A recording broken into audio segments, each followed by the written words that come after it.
Hello everyone. So today we are going to solve or discuss some PYQs. ठीक है, biology के ये मैंने जो है 4-5 चैप्टर हैं उनके कुछ PYQs मर्ज करके यहाँ पे मैं लेके आई हूँ, तो इनको समझते हैं। 30-31 जो हमारे पास यहाँ पे PYQs रहेंगे।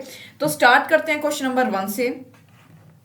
हमारे पास क्या दे रखा है, select the incorrectly matched pair. Incorrectly यहाँ पे मतलब इनकरेक्ट स्टेटमेंट हमारे पास कौन सी है, A to D, वो बताना है कौन सी है। तो देखो भाई यहाँ पे Frankia symbiotic nitrogen fixer in root nodule of non leguminous plants, ये करेक्ट स्टेटमेंट है भाई। इसकी अब मैं समझाऊंगी कि कैसे करेक्ट है। Glomus absorbs phosphorus from soil and passed it to the plant, ये भी करेक्ट स्टेटमेंट है भाई। माइक्रोराइजियल रूट्स सेंसिटिव, ये गलत है। ठीक है, इनकरेक्ट हमारे पास क्या है, C1। और ये क्या है, D rhizobium symbiotic nitrogen fixer in nodules of, ये भी करेक्ट है। अब भाई समझो थोड़ा सा, मैं यहाँ पे लिख के आपको बता रही हूं। देखो, जो बहुत से मेंबर्स होते हैं, यानी कि मैनी मेंबर्स ऑफ किसके मेंबर्स भाई, जीनस ग्लोमस के। ग्लोमस जो हमारे पास सेकंड यहाँ पे स्टेटमेंट दे रखी है, कहां से, फ्रोम माइकोराइजिया। ठीक है, जो बहुत सारे मेंबर्स होते हैं जीनस ग्लोमस के, वो किस मतलब किस ग्लोमस फॉर्म किसको फॉर्म करते हैं, माइकोराइजा को। ठीक है, माइकोराइजा को फॉर्म करते हैं। ये क्या होती है, आर्बुस्कुलर माइकोराइजा होती है। मतलब ये क्या मतलब होता है आर्बुस्कुलर का, देखो भाई, इसका मतलब होता है कि जो होस्ट प्लांट सेल वॉल होती है, होस्ट प्लांट की जो सेल वॉल होती है भाई, उसके अंदर क्या कर सके, पेनिट्रेट इनसाइड। ठीक है, मतलब कि उसके अंदर घुस सके। ठीक है, किसके अंदर, होस्ट प्लांट सेल की, जो होस्ट प्लांट की सेल वॉल होती है उसके अंदर, उसको बोलते हैं आर्बुस्कुलर। तो ये माइकोराइजिया कैसा होता है भाई, आर्बुस्कुलर होता है। जो फंगल सिम्बायोटिक की अगर मैं बात करूं, किसकी, फंगल सिम्बायोट की, तो ये एब्जॉर्ब करता है क्या, फोस्फोरस। किस, कहां से फोस्फोरस को एब्जॉर्ब करेगा भाई, जो सोयल होती है वहां से, और सोयल से उस फोस्फोरस को एब्जॉर्ब करके वो प्लांट के पास उसको पास कर देता है। ठीक है, ताकि प्लांट उसका यूटिलाइजेशन कर सके। फिर प्लांट्स जिसकी माइकोराइजल एसोसिएशन होती है, वो रेजिस्टेंस शो करते हैं, किसके खिलाफ रेजिस्टेंस शो करते हैं भाई, रूट बोर्न जो पैथोजेंस होते हैं उसके अगेंस्ट। सेंसिटिव नहीं होते, रेजिस्टिव होते हैं। ठीक है, रेजिस्टिव होते हैं ये, सेंसिटिव नहीं होते, यानी कि प्रतिशोधक शक्ति इनके पास होती है रूट बोर्न पैथोजेंस के अगेंस्ट। ठीक है, टॉलरेंस होती है इनके पास किसके अगेंस्ट, सैलिनिटी के अगेंस्ट और ड्रोट, यानी सूखे की कंडीशन हो ज्यादा, मतलब सलाइनी जो इन्वायरमेंट मतलब जो कंडीशन हो जाती है उसके अगेंस्ट इसकी टॉलरेंस, इसके पास एक टॉलरेंस एबिलिटी होती है। और एक ओवरऑल इंक्रीज होता है किसमें, ग्रोथ में और डेवलपमेंट में। इन रिटर्न में फिर क्या मिलता है भाई, फंगस जो है गेट्स, फंगस को क्या मिल जाता है, शेल्टर मिल जाता है और फूड मिल जाता है इस एसोसिएशन से। ठीक है, एक तो भाई न्यूट्रिएंट्स और मिनरल्स का ट्रांसपोर्टेशन होता है, दूसरे को फायदा होता है घर का और फूड का। ठीक है, तो ऐसे होता है। नेक्स्ट अगर मैं बात करूं, एक मिनट, फ्रैंकिया की अगर मैं बात करूं, इसको मैं यहां से इरेज कर देती हूं।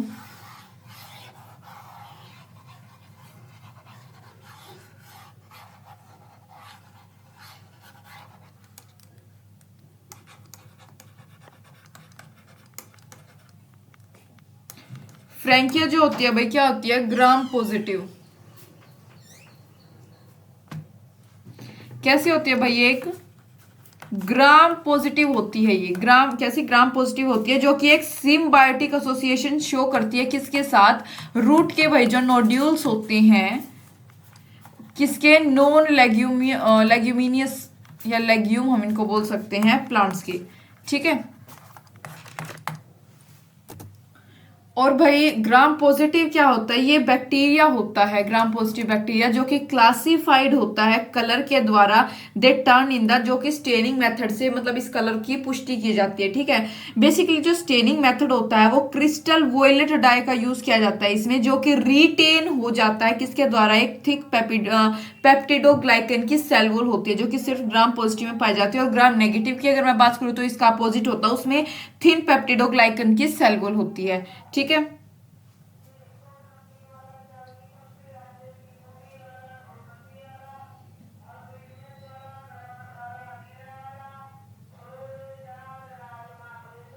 और भाई रूट नोड्यूल क्या होता है, ये सेलेक्टिव सिम्बाइंट होता है किसके बीच में, लेग्यूम्स और लेग्यूमिनियस बैक्टीरिया के बीच में, ठीक है। और नोड्यूल की जो फॉर्मेशन है वो किसके द्वारा रेगुलेट की जाती है भाई, केमिकल सिग्नल होते हैं प्लांट और माइक्रोब्स के बीच में, and is one of the most well studied chemical communication, ठीक है।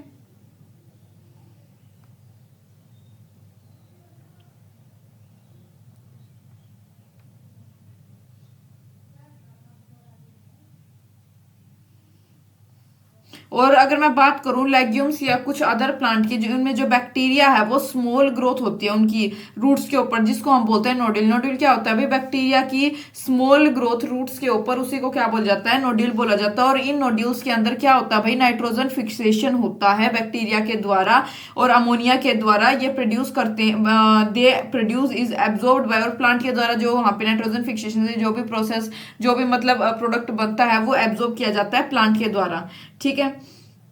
तो मैं उम्मीद करती हूँ अब आपको ये सारे टर्म समझ आएंगे जो कि मैंने यहां तक बोला। अब इसके एग्जाम्पल भी आप देखो।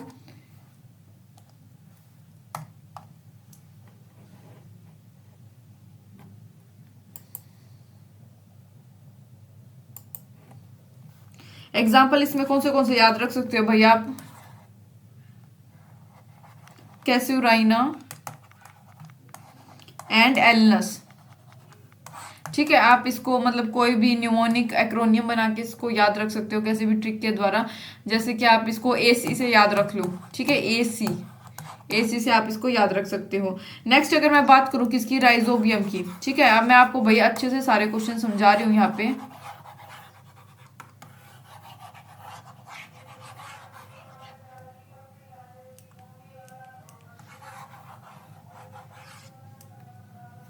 देखो राइजोबियम की अगर मैं बात करूं,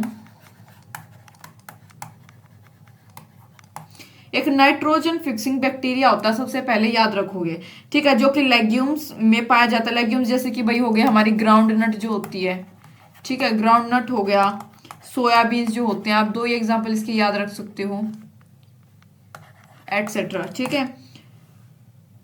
ये एक सिम्बायोटिक एसोसिएशन बनाता है किसके साथ, रूट नोड्यूल्स जो होते हैं लेगुमिनियस प्लांट के, उनके साथ मतलब एसोसिएशन में आ जाता है। ये बैक्टीरिया किसको, एटमोस्फेरिक नाइट्रोजन को फिक्स कर देते हैं ऑर्गेनिक फॉर्म में। ऑर्गेनिक फॉर्म में क्या हो सकता है भाई, अमोनिया होता है या फिर और कोई नाइट्रोजनियस कंपाउंड हो सकता है, विच इज यूज बाय, जो कि प्लांट के द्वारा यूज किया जाता है एज न्यूट्रिएंट्स। न्यूट्रिएंट्स की फॉर्म में किसके द्वारा यूज किया जाता है फिर भाई, ये प्लांट्स के द्वारा। तो ये फर्स्ट क्वेश्चन जो है मैंने आपको चारों पॉइंट अच्छे से यहाँ पे बता दिए हैं, मतलब अब आपको इस क्वेश्चन में कंफ्यूजन नहीं होनी चाहिए, ठीक है।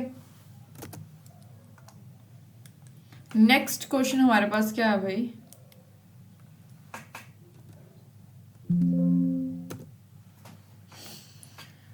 Which of the following statement are correct, the cells of malignant tumours divide erratically. ये यहाँ पे हमें क्या बताना है, इसके रिगार्डिंग करेक्ट स्टेटमेंट बतानी है, कौन सी होगी, ठीक है।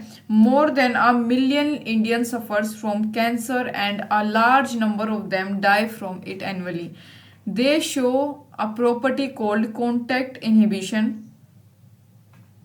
नेक्स्ट हमारे पास क्या स्टेटमेंट है, metastasis is the most feared property of malignant tumour.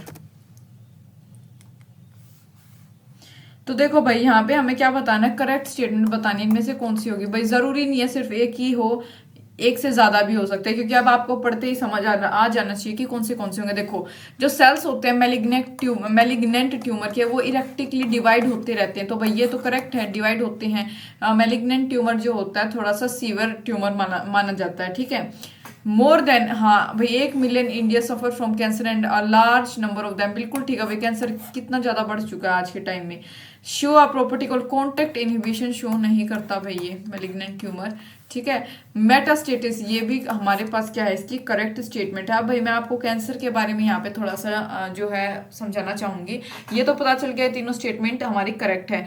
Cancer is one of the, cancer जो है भाई एक आज के टाइम में मोस्ट ड्रीडेड डिसीज में से एक मानी जाती है, मतलब जो खतरनाक होती है,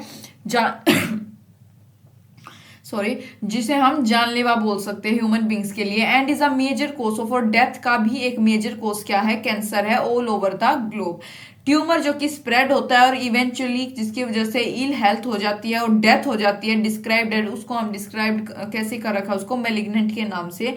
and this results from a break down of regulatory mechanism that govern. और भाई इसका क्या मतलब होता है, मेलिग्नेंट ट्यूमर के दौरान क्या होता है, बेसिकली कैंसर के दौरान जो हमारी नॉर्मल सेल बिहेवियर का मैकेनिज्म होता है वो टूट जाता है। उसमें मतलब वो जो एक कंटिन्यूटी होती है उसमें, या फिर जो एक प्रॉपर मैकेनिज्म होता है, फंक्शनिंग होती है, वो सारी बिल्कुल बिगड़ जाती है, डिस्टर्ब हो जाती है। मेलिग्नेंट ट्यूमर में जो सेल्स हैं वो डिवाइड करते हैं इरेक्टिकली और एक प्रॉपर्टी शो करते हैं भाई मेटास्टेटिस की, जो कि फर्स्ट और डी, ए और डी दोनों एक दूसरे से इंटरलिंक है। ठीक है, ये जो स्टेटमेंट दे रखी है यहाँ पे, नॉर्मल सेल्स के पास एक प्रॉपर्टी होती है भाई, जो कि कौन सी होती है, कॉन्टेक्ट इनिबिशन। भाई आप ये बोलोगे दे शो, यहाँ पे तो कॉन्टेक्ट इनिबिशन का जिक्र है, तो भाई यहाँ पे कैंसरेसियस सेल्स जो होते हैं उनका जिक्र है। नॉर्मल सेल यहाँ पे बोला होता है कि नॉर्मल सेल एक ऐसी प्रॉपर्टी शो करते हैं तो माना जाता है। यहाँ पे कैंसर की बात करिए, कैंसर के रिस्पेक्ट में आप क्वेश्चन देखो भाई क्या पूछा गया है, which of the following statement are correct. तो करेक्ट यहाँ पे हमारे पास चारों कैंसर के रिस्पेक्ट में है, तो थोड़ा सा ये आपको समझना पड़ेगा कि यहाँ पे भाई कैंसर की बात हो रही है, नॉर्मल सेल का जिक्र नहीं आया, तो ये गलत होगा। ठीक है, कॉन्टेक्ट इनिबिशन क्यों शो करते हैं भाई, क्योंकि contact with other cell inhibit their uncontrolled. क्योंकि भाई इसमें क्या होता है, कॉन्टेक्ट इनिबिशन का क्या मतलब है कि जब कोई भी सेल दूसरे सेल के कॉन्टेक्ट में आ जाता है तो वो उसकी मतलब ऑब्वियसली वो आगे डिविजनल जो है अपनी डिविजनल इक्वेशन बनाता बनाता मतलब सेल्स बनाकर वो तो भाई बहुत ज्यादा ग्रोथ हो जाएगी। तो कॉन्टेक्ट इनिबिशन क्या करता है, उसकी अनकंट्रोल्ड ग्रोथ को इनिबिट कर देता है। तो कैंसर सेल जो है उनमें ये प्रॉपर्टी, कॉन्टेक्ट इनिबिशन की प्रॉपर्टी खत्म हो जाती है। As a result of this जो कैंसरियस सेल्स होते हैं वो जस्ट कंटिन्यू रहते हैं, मतलब डिवाइड करने में, give rise to masses of cell call, जिनको हम क्या बोल सकते हैं भाई, ट्यूमर बोल सकते हैं। तो मैं उम्मीद करती हूँ भाई मैंने आपको कैंसर का एक अच्छा खासा ओवरव्यू दे दिया है इस क्वेश्चन में। कॉन्टेक्ट इनिबिशन मैंने आपको बता दिया है। मेटास्टेटिस क्या होती है भाई, एक ये प्रॉपर्टी होती है मेटास्टेटिस। भाई इसमें क्या होता है कि जो कोई एक मतलब कैंसरियस सेल होगा, जो ट्यूमर का सेल होगा, वो क्या करेगा भाई, दूसरे मतलब किसी भी ऑर्गन पे, किसी भी पार्ट पे जाके स्टार्व करेगा फूड के लिए। ठीक है, वो जाएगा वहां पे, अब ये ट्रेवल करके किसी दूसरे टिश्यू या सेल तक पहुंच गया तो भाई ये उसको भी कैंसरियस बना देगा। तो ये प्रॉपर्टी जो होती है ये इसको बोलते हैं मेटास्टेटिस, जिसमें कि वो जो है कैंसरियस सेल जो है पूरे मतलब ये बोल देते हैं भाई, जरूरी नहीं है कि एक ही जगह कैंसर हो, ये ट्यूमर बढ़ता बढ़ता काफी ज्यादा एरिया को फिर कवर कर लेता है। ठीक है, तो ये हमारे पास क्या होती है, मेटास्टेटिस की कंडीशन होती है।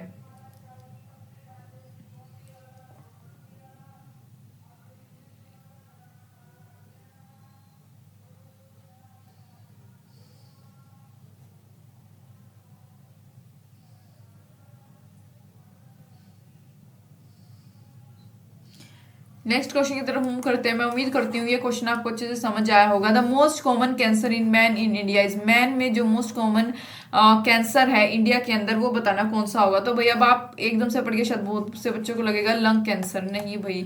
ठीक है, यहाँ पे हमारे पास करेक्ट ऑप्शन होता है माउथ एंड थ्रोट कैंसर। देखो क्यों होता है माउथ और थ्रोट कैंसर कॉमन, मतलब ज्यादातर लोगों को इंडिया में क्यों है ये, देखो स्मोकिंग के कारण, अल्कोहल के कंजप्शन के कारण और टबैको च्यूइंग, जो तंबाकू वगैरह चबाते हैं लोग, पीपल विद ओरोफेरेंजियल कैंसर में नोटिस। ओरोफेरेंजियल इसको ये बोलते हैं माउथ और थ्रोट के कैंसर का दूसरा नाम होता है भाई ओरोफेरेंजियल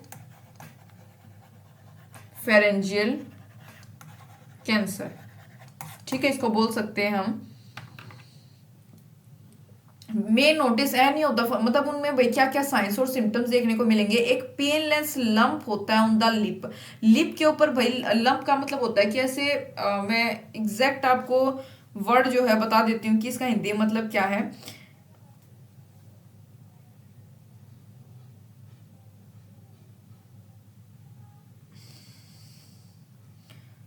गांठ, हाँ गांठ होती है भाई। ठीक है, एक पेनलेस गांठ जो है लिप के ऊपर देखने को मिलती है, मतलब हो जाती है, या फिर थ्रोट में भी हो सकती है वो।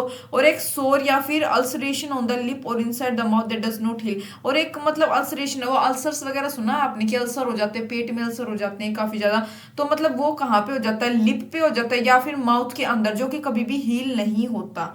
ठीक है, पेनलेस व्हाइट पैचेस और red patches on the gum. Painless मतलब कि जिनमें दर्द नहीं होता, ऐसे व्हाइट पैचेस हो सकते हैं, या रेड पैचेस जो है गम्स जो कि या मसूड़े होते हैं, टंग जो होती है या फिर लाइनिंग जो होती है माउथ की, वहां पे ऐसे देखने को मिल सकते हैं।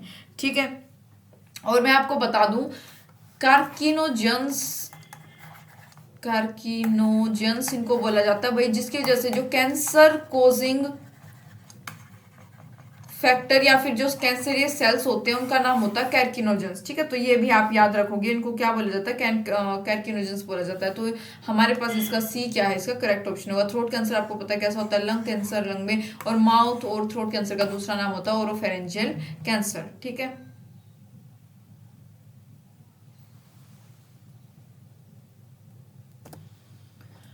नेक्स्ट क्वेश्चन हमारे पास है भाई, the rejection of organ transplanting in human is prevented by using. यहाँ पे हमसे क्या पूछा है, जो रिजेक्शन होती है ऑर्गन ट्रांसप्लांट। देखो अब किसी भी पेशेंट में जैसे मान लो किडनी का ट्रांसप्लांट करना है, ठीक है, एक ऑर्गन हो गया। अब किसी दूसरे इंडिविजुअल से किसी पेशेंट में उसका ट्रांसप्लांट हम करेंगे तो भाई उसके अगेंस्ट एंटीबॉडीज बनती है शरीर में, तो वो क्या करेगा भाई, उस ऑर्गन को रिजेक्ट कर सकता है इजिली। तो भाई ये जो ऑर्गन ट्रांसप्लांटिंग के दौरान जो रिजेक्शन होता है इनका, वो किसके द्वारा प्रिवेंट किया जाता है, मतलब ऐसा कौन सी, मतलब क्या उनको दिया जाता है जिसकी वजह से ये जो है उनकी बॉडी जो है उस ऑर्गन को, ऑर्गन जो है नया जिसका ट्रांसप्लांटेशन हो रहा है उसको रिजेक्ट नहीं कर पाती। तो भाई करेक्ट क्वेश्चन हमारे पास इसका होता है बी। देखो साइक्लोस्पोरिन, सबसे पहले ये समझो कि साइक्लोस्पोरिन ये जो है वाइडली प्रोड्यूस होते हैं किसके द्वारा, फर्मेंटेशन होती है एरोबिक फंगाई की, जिसका नाम होता है ट्राइकोडर्मा पोलिस्पोरम। ठीक है, इससे ये प्रोड्यूस होती हैं, लेकिन करंटली इसको आइडेंटिफाइड मतलब करंटली इसको क्या बोला जाता है अब, या हालांकि एनसीईआरटी की बुक में तो नहीं दे रखा पर फिर भी देख लो, टोली प्लोक्लेडियम, टोली प्लोक्लेडियम इनफ्लेटम। तो यहाँ पे हमारे पास इसको करंटली क्या बोला जाता है, क्या बोला जाता है इसको, हाँ टोलीपोक्लेडियम इन्फ्लेटम बोला जाता है। और इसका फंक्शन क्या होता है भाई, ये एक इम्यूनो रिप्रेसिव या फिर सप्रेसिव आप इसको बोल सकते हो, इम्यूनो सप्रेसिव एजेंट की तरह काम किया जाता है। Use to treat organ rejection, मतलब ट्रांसप्लांट से के बाद जो है ऑर्गन का रिजेक्शन ना हो उसको प्रिवेंट करने के लिए। It also has use in certain other autoimmune disease में भी इसका यूज किया जाता है, जैसे ट्रीटमेंट करना हो ऑर्गन रिजेक्शन का किडनी में, लीवर में, हार्ट में। ठीक है, रिमेटोइड आर्थराइटिस होता है भाई, जो जॉइंट में इन्फ्लेमेशन हो जाती है बहुत ज्यादा, जब condition has not adequately response मतलब जब कंडीशंस जो है अकॉर्डिंगली रिस्पॉन्स नहीं करती। ठीक है, इनका फंक्शन नहीं होता।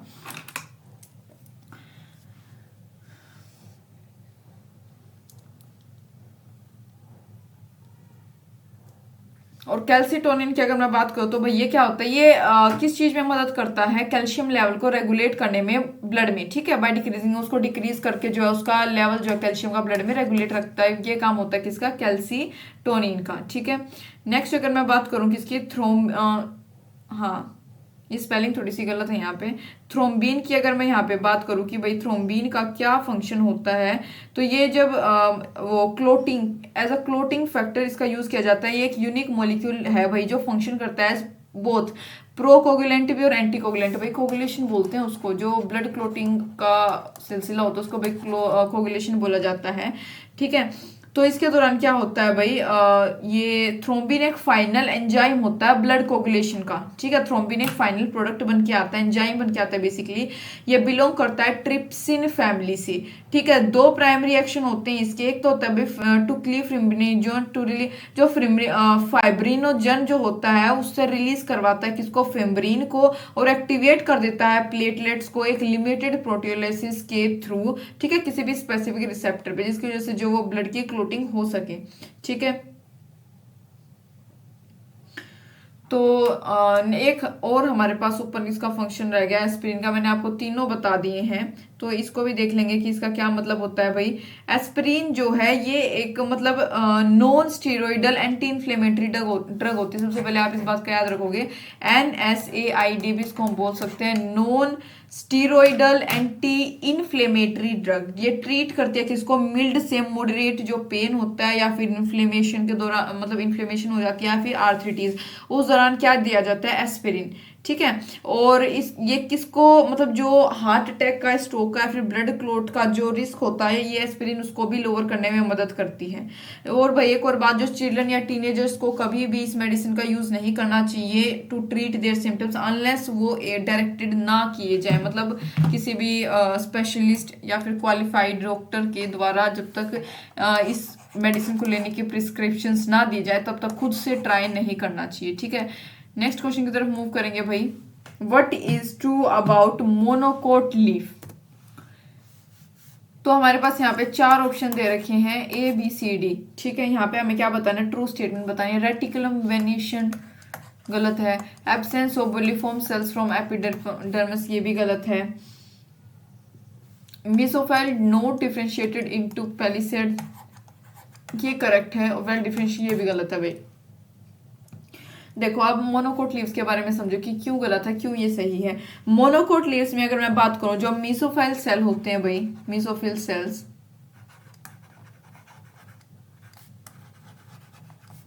ये कैसे होते हैं, अनडिफरेंशिएटेड होते हैं।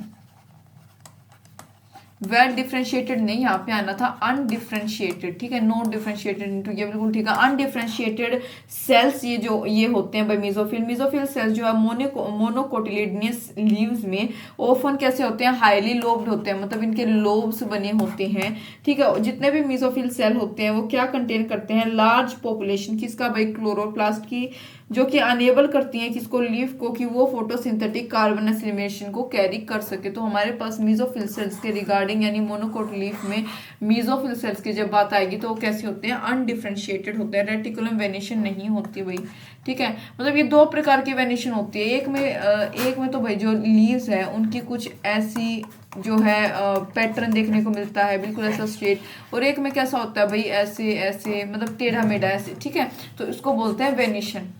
ये होती है ये पैरेलल, ये रेटिकुलम, ये 2 प्रकार की वेनिशंस होती हैं, ठीक है।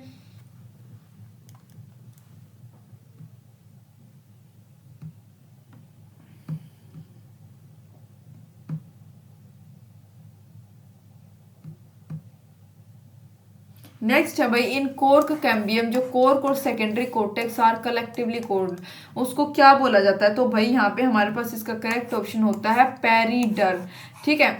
देखो फेलम, फेलोजन और फेलोडर्म, इनको कलेक्टिवली तीनों को बोला जाता है पेरिडर्म। यानी कि अब भाई मैं ये जो पेरिडर्म होता है ना, ये तीनों वर्ड्स को मिलाकर ही पेरिडर्म बोला जाता है, ठीक है। मतलब कि बेसिकली कलेक्टिवली हम इसको क्या बोलते हैं, पेरिडर्म बोलते हैं।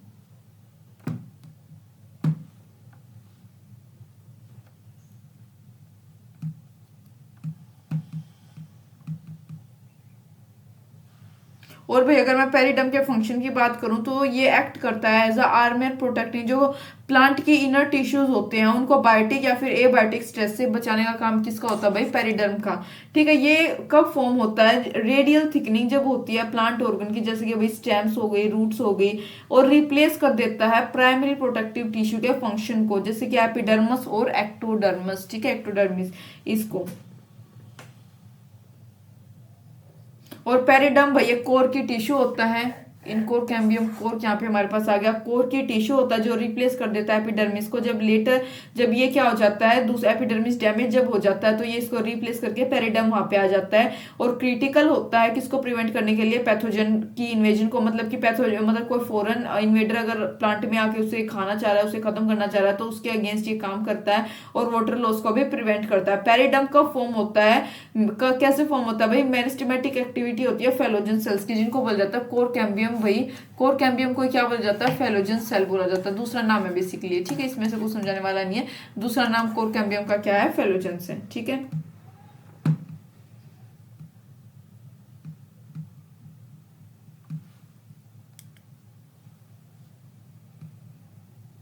नेक्स्ट है भाई, all the xylem elements when mature are dead except, जितने भी जाइलम एलिमेंट्स होते हैं वो मैच्योर होते हैं, व्हेन मैच्योर, जब होते हैं तो वो मर जाते हैं, डेड एक्सेप्ट सिर्फ एक को छोड़ के। काफी इजी क्वेश्चन है भाई ये। ट्रैकियार्ड्स हमेशा भाई कैसा रहता है, आर डेड एक्सेप्ट, ये डेड हो जाता है, वेसल्स भी डेड हो जाता है। जाइलम पेरिलाइम पेरेन्काइम, ये जो है इसका करेक्ट स्टेटमेंट हमारे पास ये, क्योंकि ये क्या होता है, लिविंग सेल होता है, ठीक है, लिविंग सेल होता है ये, इसका मतलब लिविंग एलिमेंट होता है जाइलम का। जाइलम फाइबर्स भी क्या हो जाते हैं, डेड हो जाते हैं, ठीक है। देखो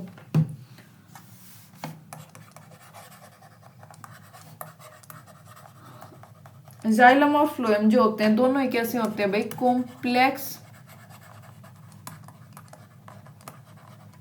टिश्यूज होते हैं। ये क्या होते हैं भाई, कॉम्प्लेक्स टिश्यूज होते हैं प्लांट्स में, और एक मेजर पार्ट जो है वेस्कुलर बंडल का ये बनाते हैं। क्या होते हैं भाई, ऑब्वियसली आप जानते हो कॉम्प्लेक्स टिश्यू कौन से होते हैं किसी भी प्लांट के, जाइलम और फ्लोएम, जो कि न्यूट्रिएंट्स हो गया, वाटर हो गया, ग्रोथ हो गई, उसको क्या करते हैं प्लांट की मतलब उसको क्या करते हैं, अंडरगो कराते हैं, ठीक है, एक प्रॉपर फंक्शनिंग। ये दोनों को हम मिलाकर क्या बोलते हैं, दोनों को वेस्कुलर टिश्यूज बोला जाता है। अगर मैं जाइलम की बात करूं तो ये दोनों लिविंग और नॉन लिविंग सेल्स दोनों से मिलाकर बना होता है जाइलम। ये किससे कंपोज होता है भाई, 4 डिफरेंट काइंड के एलिमेंट्स होते हैं, जिसको बोला जाता है ट्रैकियार्ड्स, वेसल्स, जाइलम फाइबर और जाइलम पैरेन्काइमा, जो यहाँ पे चारों दे भी रखे हैं। तो ट्रैकियार्ड्स की अगर मैं बात करूं, मैं आपको थोड़े थोड़े इनके फंक्शनिंग बता देती हूँ यहाँ पे। ट्रैकियार्ड्स की अगर मैं बात करूं तो ये प्रीमिटिव कंडक्टिंग एलिमेंट होता है जाइलम का। प्रीमिटिव भी पूछा जा सकता है कि भाई सबसे पुराना और पहला कौन सा होता है, तो वो होता है भाई ट्रैकियार्ड्स, ठीक है, जाइलम में। ये डेड होते हैं, अगर मतलब विदाउट प्रोटोप्लाज्म के ये कैसे होते हैं भाई, डेड होते हैं, और एक लिग्निफाइड सेल्स इनके पास होती हैं, ठीक है। नेक्स्ट वेसल की अगर मैं बात करूं तो ये एडवांस्ड है। अगर प्रीमिटिव ट्रैकियार्ड है तो वेसल्स कैसा है भाई, एडवांस्ड है। ये चीजें छोटी छोटी बातें आपको इनके बारे में याद रखनी है। एडवांस कौन सा भाई, वेसल है, ठीक है, कंडक्टिंग एलिमेंट होता है जाइलम का। और ये एग्जाम्पल है डेड सिंकसाइड का, ठीक है भाई, ऑब्वियसली मैंने बता दिया कि ये तीन डेड होते हैं, एक लाइव होता है, ठीक है। और मैं सेल्स की बात करूं किसके, वेसल्स के, इनको ये ऑल्सो डिवॉइड ऑफ, मतलब इनके पास भी प्रोटोप्लाज्मा नहीं होता, प्रोटोप्लाज्म नहीं होता, जैसे पीछे वाले के पास नहीं था। जाइलम फाइबर की बात करूं तो ये कैसे होते हैं, डेड कंपोनेंट होते हैं जाइलम के, जो कि प्रोवाइड करते हैं, क्या काम होता है इनका, स्ट्रेंथ प्रोवाइड करते हैं ये, ठीक है, स्ट्रेंथ प्रोवाइड करते हैं किसको, ट्रैकियार्ड्स और वेसल, इन ऊपर वाले दोनों को स्ट्रेंथ प्रोवाइड करने का काम किसका है, जाइलम फाइबर्स का। अगर मैं बात करूं पैरेन्काइमा की सेल्स की, ये लिविंग होते हैं और थिन वॉल्ड होते हैं ये, वही की जो सेल वॉल है ये किसकी बनी होती है, सेलुलोज की बनी होती है, ठीक है, किसकी, सेलुलोज की बनी होती है। सेल्स जो होते हैं जाइलम पैरेन्काइमा के, ये क्या स्टोर करते हैं भाई, फूड को स्टोर करते हैं, किसकी फॉर्म में, स्टार्च की फॉर्म में भाई फूड को स्टोर करते हैं ये, या फिर फैट की फॉर्म में, और अदर सब्सटेंस लाइक जैसे कि और भी कोई सब्सटेंस हो जाए, जैसे कि हो गया भाई टेनिन्स, ठीक है, इनको भी ये क्या करते हैं, स्टोर करते हैं। तो ये क्लियर है, चारों एलिमेंट जो है जाइलम के, उनमें से जो जाइलम पैरेन्काइमा जो होता है वो ही सिर्फ ओनली लिविंग कंपोनेंट होता है, जबकि rest of the 3 are dead elements. और चारों के भाई मैंने थोड़े थोड़े फंक्शन भी आपको यहाँ पे इसमें बता दिए इस क्वेश्चन के, ठीक है। तो नेक्स्ट क्वेश्चन की तरफ मूव करते हैं भाई। इंक्रीज इन गर्थ, जो चौड़ाई होती है उसको बोला जाता है गर्थ, ठीक है। Increase in girth of the plant as a result of the activities of primary and secondary lateral meristems is called. Question समझो भाई सबसे पहले, और मैं आपको एक बात बताऊं, वैसे तो ये क्वेश्चन मैं थोड़ा सा आपको समझा दूंगी, बता दूंगी, ये इससे रिलेटेड बहुत बार, मतलब क्वेश्चन अगर इस चैप्टर के आप पीवाईक्यूज खोल के देखने वाले हो तो आपको ऐसा क्वेश्चन बार बार मिलेगा जिसमें कि लेट गर्थ, इंक्रीज इन गर्थ की बात आ जाए, या फिर लेटरल मेरिस्टेम की बात आ जाए। लेटरल का भी मतलब क्या होता है भाई, साइड के, ठीक है, वहां पे हमेशा ऑलवेज सेकेंडरी ग्रोथ होती है भाई, बेशक याद रख लो, बेशक याद कर लो, मैं ये बात कह रही हूँ, इसमें ऐसा कुछ भी समझने वाली बात नहीं है। और ये क्वेश्चन ऐसे ही आता है, आपको इंक्रीज इन गर्थ दे देंगे या फिर लेटरल मेरिस्टेम की बात करेंगे, वहां पे आपको सेकेंडरी ग्रोथ याद रखना है कि सेकेंडरी ग्रोथ बोला जाता है जब भी कोई चौड़ाई बढ़ती है स्टेम की, मतलब इंक्रीज इन गर्थ चौड़ाई बढ़ती है प्लांट की, या फिर लेटरल मेरिस्टेम्स में इंक्रीज होता है, मेरिस्टेमेटिक टिश्यूज बढ़ते हैं, ठीक है। तो सेकेंडरी पे ये तो बात मैंने बता दी, चलो याद रखने वाली बात कि यहाँ पे सेकेंडरी ग्रोथ मैंने बता भी दिया, इसका आंसर होगा, ठीक है। अब थोड़ा सा इसके बारे में मैं आपको समझा भी देती हूँ, थोड़ा सा ब्रीफ दे देती हूँ, याद रख लेना, वैसे मैं ये बात कह रही हूँ, समझ भी लो, याद भी रख लेना। जो इंक्रीज होता है गर्थ में, या फिर हम बोल सकते हैं जो स्टेम या रूट का डायमीटर इंक्रीज होता है, उसको ही बोला जाता है भाई क्या, सेकेंडरी ग्रोथ, ठीक है। वेस्कुलर और कोर्क कैम्बिया जो होते हैं ये दोनों ही कैसे होते हैं भाई, लेटरल मेरिस्टेम होते हैं, साइड वाली, यहाँ पे वेस्कुलर और कोर्क कैम्बिया कैसे होते हैं, ये लेटरल मेरिस्टेम्स होते हैं दोनों ही। डाइकोट स्टेम में अगर मैं बात करूं भाई, कोई भी डाइकोट स्टेम जो होते हैं जिसके दो कोटिलीडोन्स होते हैं, उसका जो लेटरल या फिर वेस्कुलर कैम्बियम होता है वो किस चीज के लिए रिस्पॉन्सिबल होता है भाई, सेकेंडरी ग्रोथ के लिए। यहाँ पे अगर भाई स्पेसिफिकली आपके पास मेंशन दे दे, मैं आपको साथ के साथ क्वेश्चन बनवा रही हूँ, डाइकोट अगर आपको दे देते तो यहाँ पे आप क्या लिखते हैं, लेटरल या फिर जो वेस्कुलर कैम्बियम है वो रिस्पॉन्सिबल है सेकेंडरी ग्रोथ के लिए। ठीक है, तो आप ये याद रखोगे, लेटरल या सेकेंडरी जो है, मतलब किसी भी प्रकार से आप क्वेश्चन को मोल्ड कर सकते हैं भाई, वो उनकी मर्जी है। दीज कैम्बियल स्ट्रिप्स, ये जो कैम्बियल स्ट्रिप्स होते हैं ये किस में प्रेजेंट होते हैं भाई, जाइलम और फ्लोएम के बीच में प्रेजेंट होते हैं, जो कि एक वेस्कुलर बंडल फॉर्म करती है। ठीक है, जो कि एक दूसरे के क्या होता है भाई, कोलेटरल होता है और ओपन होता है। इसको हम क्या बोलते हैं, जो मैंने पूरा ऊपर बताई आपको, इंट्राफेसिकुलर,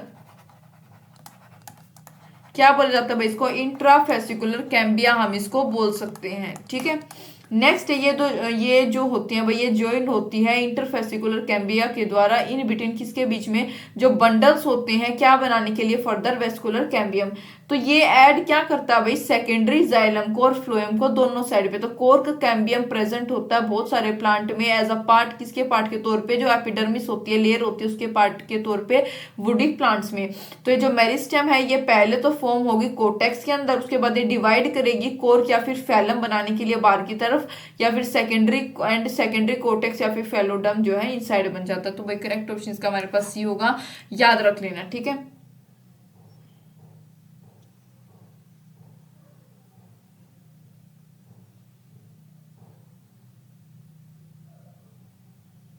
नेक्स्ट है भाई, secondary growth usually does not occur in, secondary growth usually किस में नहीं होती ये बताना है। ठीक है, स्टेम एंड रूट, ये तो भाई ठीक है, अभी देख के आए थे, मैंने बताया था स्टेम और रूट डाइकोट क्या आ जाए, तो भाई किसके द्वारा, लेटरल मेरिस्टेम या फिर मतलब उसके लेटरल मेरिस्टेम या अपना वेसिकुलर कैम्बियम था उसके द्वारा होती है। ठीक है, stems and root of gymnosperm, stem and root of monocot गलत है भाई, डाइकोट आएगा तभी इसका करेक्ट ऑप्शन आएगा। सेकेंडरी ग्रोथ कभी भी ना तो मोनोकोट्स में होती है ना जिम्नोस्पर्म्स में होती है, एंजियोस्पर्म्स में और डाइकोटिलिडीनियस सीडिया प्लांट्स में हमेशा क्या होती है, सेकेंडरी ग्रोथ होती है। ठीक है, अब थोड़ा सा समझ लो, by activity of lateral meristem, lateral में क्या क्या आता है भाई, वेस्कुलर कैम्बियम और कोर कैम्बियम मैंने पीछे बताया, इंक्रीज इन सर्कमफ्रेंस या फिर गर्थ इंक्रीज होना या फिर थिकनेस इंक्रीज होना किसी भी प्लांट ऑर्गन की, उसको बोला जाता है भाई सेकेंडरी ग्रोथ। नॉर्मली जो सेकेंडरी ग्रोथ होती है वो कहाँ पे होती है भाई, रूट्स में होती है या फिर स्टेम जो होती है डाइकोटिलिडीनस या फिर जिम्नोस्पर्म्स की वहां पे होती है। सेकेंडरी ग्रोथ कहाँ पे एब्सेंट होती है, मोनोकोटिलिडोन में। क्यों भाई, ड्यू टू लैक ऑफ, क्योंकि वहां पे कैम्बियम प्रेजेंट नहीं होता। लेकिन एक्सेप्शनली सेकेंडरी ग्रोथ जो है वो कुछ मोनोकोटिलिडोन्स में होती है। ये आपसे पूछा जा सकता है, जिसका एग्जांपल होगा palm, yucca, ट्रीकीनिया, Smilax, agave, coconut, ये एग्जाम्पल है भाई इसके। ठीक है, ये एग्जाम्पल आप याद करना चाहते हो याद रख सकते हो थोड़े बहुत। ठीक है, जो कि क्या शो करते हैं भाई, एक एबनॉर्मल सेकेंडरी ग्रोथ शो करते हैं। सेकेंडरी ग्रोथ जो है कभी भी कहाँ पे नहीं पाई जाती, लीव्स के अंदर या मोनोकोट्स के अंदर कभी भी नहीं पाई जाती। ठीक है, तो ये क्या होगा भाई इसका, हमारे पास D is the correct option.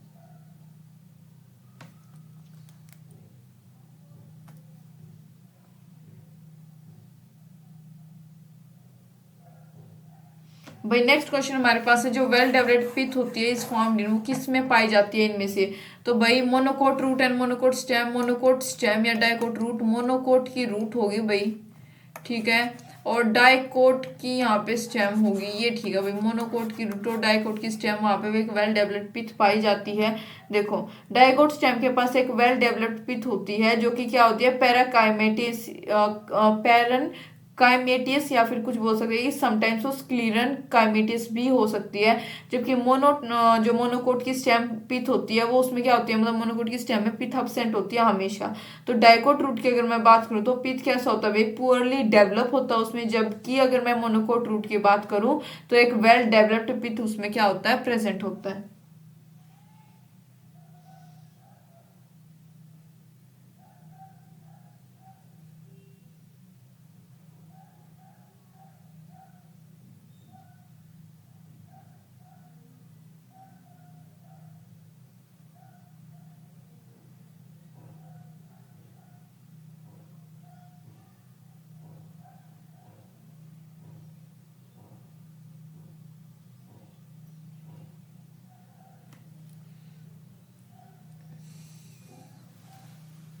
Next question हमारे पास क्या है भाई, जो IUCN की रेड लिस्ट होती है यानी 2004 की, रुको भाई यहाँ पे ये रेडी पेन हो गया, ग्रीन ले लेते हैं चलो। जो IUCN की रेड लिस्ट होती है यानी जो 2004 में पब्लिश हुई थी डॉक्यूमेंट्स, जो एक्सटिंक्शन होता है, हाउ मेनी प्लांट, कितनी प्लांट स्पीसीज का एक्सटिंक्शन उसमें जो है रिकॉर्ड किया गया था इसके IUCN की रेड लिस्ट में। तो भाई ये तो नंबर है, ये तो एक डाटा है जो आपको याद रखना पड़ेगा। इसमें मुझे नहीं लगता कि कुछ समझाने की जरूरत है। 784 जो है उसमें मेंशन किया गया था, थोड़ा सा बता देती हूँ। IUCN रेड लिस्ट 2004 डॉक्यूमेंट के अनुसार जो एक्सटिंक्शन 87 प्लांट स्पीसीज का, ठीक है। और दिस लिस्ट ऑल्सो इंक्लूड्स 338 उसमें क्या थी, वर्टिब्रेट्स थी, और 359 क्या थे, इनवर्टिब्रेट्स थे। तो जो मेन रीजन था एक्सटिंक्शन का ऑल ओवर, मतलब वो क्या था कि भाई loss of habitat, over exploitation करना, जो कि आप थोड़े बहुत इनसे तो आप खुद भी परिचित हो गए, को एक्सटिंक्शन हो जाना, एक साथ दो स्पीसीज का एक्सटिंक्शन जो कि एक दूसरे के ऊपर डिपेंड रहती है, एलियन स्पीसीज का इन्वेजन, बाहर से कोई दूसरी स्पीसीज का आना, ठीक है। तो ये सब जो है इसके कुछ कॉमन रीजंस थे, और जो मैंने अभी आपको डाटा बताया भाई वो आपको याद रखना है। नेक्स्ट है जेनेटिक डाइवर्सिटी इज रिलेटेड, जो जेनेटिक डाइवर्सिटी होती है वो इन चारों में से किससे रिलेटेड होती है। टाइप्स ऑफ स्पीसीज, एक कम्युनिटी के अंदर स्पीसीज नहीं, ये करेक्ट नहीं है इसका। Types of communities in an area, ना एरिया की बात होती है स्पेसिफिकली, ना कम्युनिटी की। जीन बेस्ड जेनेटिक डाइवर्सिटी की बात करी गई है तो जीन का ही तो जिक्र होगा भाई इसमें, जेनेटिक मेकअप का, यानी कि करेक्ट ऑप्शन हमारे पास इसका क्या है, सी है, जेनेटिक एन्यूलेशन, ये भी गलत है, ठीक है। यानी कि सी यहाँ पे हमारे पास क्या होगा, करेक्ट ऑप्शन होगा। ये मैं थोड़ा सा आपको बता भी देती हूँ। अगर मैं बात करूं भाई जेनेटिक वेरिएबिलिटी, ये क्या होता है, full of quantity of genetic traits, मतलब बहुत सारे जेनेटिक ट्रेट्स से इसका मतलब होता है कि अलग अलग प्रकार के जो होते हैं, जो किसके विद इन होते हैं भाई, जो भी जेनेटिक मेकअप होता है किसी भी स्पीसीज का, इंडिविजुअल का, ठीक है। तो देखो भाई अगर मैं इसकी आउटस्टैंडिंग की बात करूं तो फ्रॉम जेनेटिक वेरिएबिलिटी जो डिस्क्राइब करता है किसकी टेंडेंसी को, जेनेटिक ट्रेट्स की, जो कि वेरी कर सकते हैं भाई। ऑब्वियसली बहुत प्रकार की जेनेटिक ट्रेट्स होती है, क्या सभी के जो जेनेटिक ट्रेट्स होते हैं, जेनेटिक मेकअप जो होता है, क्या वो हर इंडिविजुअल का सेम होता है, नहीं होता। अगर सेम होगा तो भाई ये अपीयरेंस जो होती है, जो मॉर्फोलॉजिकली जो अपीयरेंस होती है या फिजियोलॉजिकल एक्टिविटीज होती हैं, फिर कई बार मतलब ऐसी डिसीज भी होती हैं भाई जो जीन्स से ट्रांसफर हो जाती है, यानी पेरेंट्स से ऑफ स्प्रिंग जो होता है उसमें ट्रांसफर हो जाती हैं, ऑफ स्प्रिंग में, ठीक है। तो ये क्यों होती है भाई, जेनेटिक मेकअप जो सबका वेरी करता है इसकी वजह से होते हैं। जेनेटिक रेंज जो है वो सर्व करती है as a way for population, ताकि वो कंफर्म कर सके चेंजिंग इन्वायरमेंट को। ऑब्वियसली भाई इन्वायरमेंट का बहुत फर्क पड़ता है जेनेटिक मेकअप पे किसी भी इंडिविजुअल के, ठीक है। मोस्ट वेरिएंट के साथ अगर मैं बात करूं तो it's far more likely that a few people in population, कुछ पीपल पॉपुलेशन में ऐसे होते हैं जो ओन वर्जन जो है लील्स का उसको ओन करते हैं, मतलब वो जिनका खुद का वर्जन होता है लील्स का, जो कि डिजायरेबल फॉर द एनवायरमेंट होता है, ठीक है। Those individuals are more likely to survive to produce offspring bearing that allele, तो जो population will keep for greater generation because of the success of this people. तो जेनेटिक डाइवर्सिटी जो होती है भाई वो जीन बेस्ड डाइवर्सिटी होती है, और ये जेनेटिक वर्ड देखते ही आपको ये समझ जाना था कि जेनेटिक का मतलब जीन से ही तो होगा। यहाँ पे चारों में से सिर्फ एक ही ऑप्शन ऐसा जो जीन से कोरिलेट कर पा रहे हैं, यानी सी, ठीक है। इवोल्यूशन का जिक्र नहीं होगा भाई इस पे विद जीनस, ठीक है। किसी भी पर्टिकुलर जीनस से क्या मतलब इसका जिक्र थोड़ी है, किसी जीनस से इवोल्यूशन की बात नहीं हो रही, जेनेटिक डाइवर्सिटी की बात हो रही है, तो जीन बेस्ड डाइवर्सिटी हम उसको बोल सकते हैं, ठीक है। नेक्स्ट हमारे पास क्या है भाई, जो हिस्टोरिक कन्वेंशन है किसके ऊपर था, बायोलॉजिकल डाइवर्सिटी के ऊपर, held in Rio de Janeiro, ये जो जगह का नाम दे रखा है 1992 में, इज नोन एज, उसका क्या नाम, उसको क्या नाम दिया था ये बताना है भाई। तो इसका नाम दिया था बी आर्थ, द अर्थ समिट। अब ये भी समझाने की बात नहीं है भाई, ये तो याद रखने वाला एक चीज है, डाटा है कुछ। तो United Nations conference on environment and development, यानी कि UNCED, क्या बोला मैंने, United Nations conference on environment and development, ये जो थी पहली लार्ज इंटरनेशनल कॉन्फ्रेंस थी भाई, जिसने फोकस किया था किसके ऊपर, ग्लोबल इन्वायरमेंटल के जो क्वेश्चंस होते हैं 1992 में रियो डी जेनेरियो में, जिसका पॉपुलरली, जिसको क्या बोला जाता है, popularly known as Earth Summit. ठीक है, ये कॉन्फ्रेंस जो है, इस कॉन्फ्रेंस में क्या प्रेजेंट किया गया और इंट्रोड्यूस किया था, कुछ कंसेप्ट जो होते हैं सस्टेनेबल डेवलपमेंट की, एक अच्छी खासी डेवलपमेंट के लिए क्या करना चाहिए एज अ स्ट्रेटजी, एक स्ट्रेटजी के तौर पे उसको लिया गया, ताकि जो हमारे रिसोर्सेज हैं अपकमिंग फ्यूचर जनरेशन के लिए उसको सेव कर सके। ठीक है, और developed the action programme agenda 21, उन्होंने क्या डेवलप किया था, एक क्या उसने वो किया था, क्या नाम था इसका, एक्शन प्रोग्राम। ठीक है, एक्शन प्रोग्राम एजेंडा 21। ठीक है, इसने क्या किया था, उसको डेवलप किया था इसकी 20th एनिवर्सरी पे, यानी कि कब, जून 2012 पे जो नेक्स्ट अर्थ समिट है, यानी कि रियो +20, वो हेल्ड किया गया कहाँ पे भाई, ब्राजील में उसको हेल्ड किया गया था। तो this was the historic convention on biological diversity, तो ये क्या था, हिस्टोरिक कन्वेंशन था बायोलॉजिकल डाइवर्सिटी के ऊपर। ठीक है,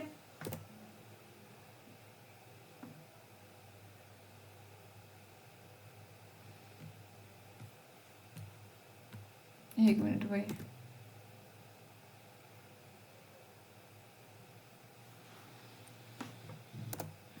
तो भाई यहाँ पे जो ऊपर का थोड़ा सा क्वेश्चन इसमें से कट गया है, मैं बता देती हूँ क्या था। यहाँ पे पूछा गया which of the following is a reason, कौन सा इनमें से रीजन है, चार जो हमारे पास यहाँ पे दे रखे हैं, for the greater biological diversity की, जहाँ पे मतलब बहुत ज्यादा वेरिएशन जो बायोलॉजिकल डाइवर्सिटी में जहाँ पे देखने को मिलती है ट्रॉपिकल रीजन की। तो क्या इसका रीजन है, मतलब करेक्ट स्टेटमेंट यहाँ पे हमें बतानी है कौन सी होगी, तो रीड करते हैं। Tropical latitudes have remained almost undisturbed for million of year, भाई ये भी करेक्ट है।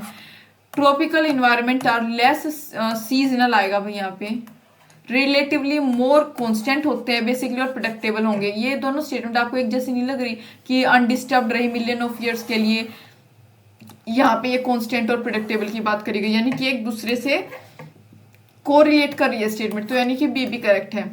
More solar energy is available in the tropics, tropics में ज्यादा सोलर एनर्जी अवेलेबल होती है, रिजल्टिंग इन, जिसकी वजह से ऑब्वियसली भाई सोलर एनर्जी ज्यादा अच्छी है, मतलब कि फोटोसिंथेसिस अच्छा खासा वहां पे होता है, जिसकी वजह से प्रोडक्टिविटी भी क्या होगी, अच्छी खासी होगी। तो यानी कि आपको नहीं लग रहा है यहाँ पे ऑल ऑफ दीज, यानी कि चारों के चारों ऑप्शन जो है यहाँ पे करेक्ट है। थोड़ा सा भाई मैं अब आपको ये समझा देती हूँ ये टॉपिक जो इससे रिलेटेड है, ताकि और अच्छे से एक आध पॉइंट की एक्स्ट्रा नॉलेज आपको मिल सके। तो देखो भाई, हायर डाइवर्सिटी जो होती है ट्रॉपिकल एरियाज में, वो किसकी वजह से होती है, वेरियस फैक्टर हो सकते हैं।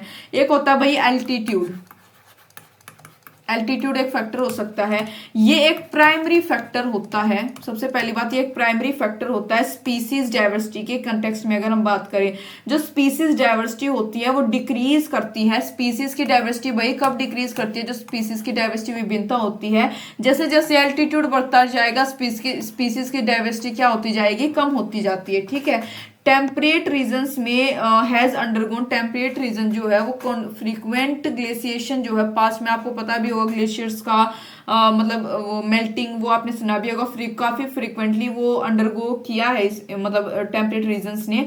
तो इसकी वजह से क्या हुआ है भाई, इट किल्ड मोस्ट, बहुत सारी स्पीसीज की डेथ हो गई है इसकी वजह से।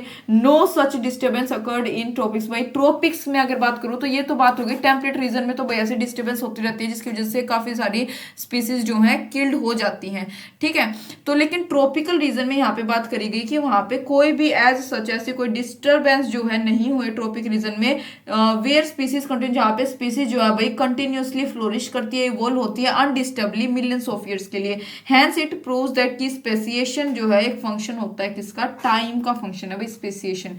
ठीक है, नेक्स्ट हो सकता है भाई इन्वायरमेंटल कंडीशन जो होती है ट्रॉपिक एरिया की, वो ज्यादा प्रेडिक्टेबल होती है, क्योंकि इन रीजन के पास क्या मतलब आर मार्क्ड विद एक प्रीडोमिनेंट इंक्रीज होती है टेम्परेचर में, हायर प्रेसिपिटेशन होती है, इस वजह से प्रेडिक्टेबल इनका इन्वायरमेंट होता है। तो कंटिन्यूड फेवरेबल इन्वायरमेंट की वजह से क्या होता है, जो ट्रॉपिकल ऑर्गेनिज्म है वो अपना जो है आगे फर्दर डाइवर्सिटी को इंक्रीज करते रहते हैं।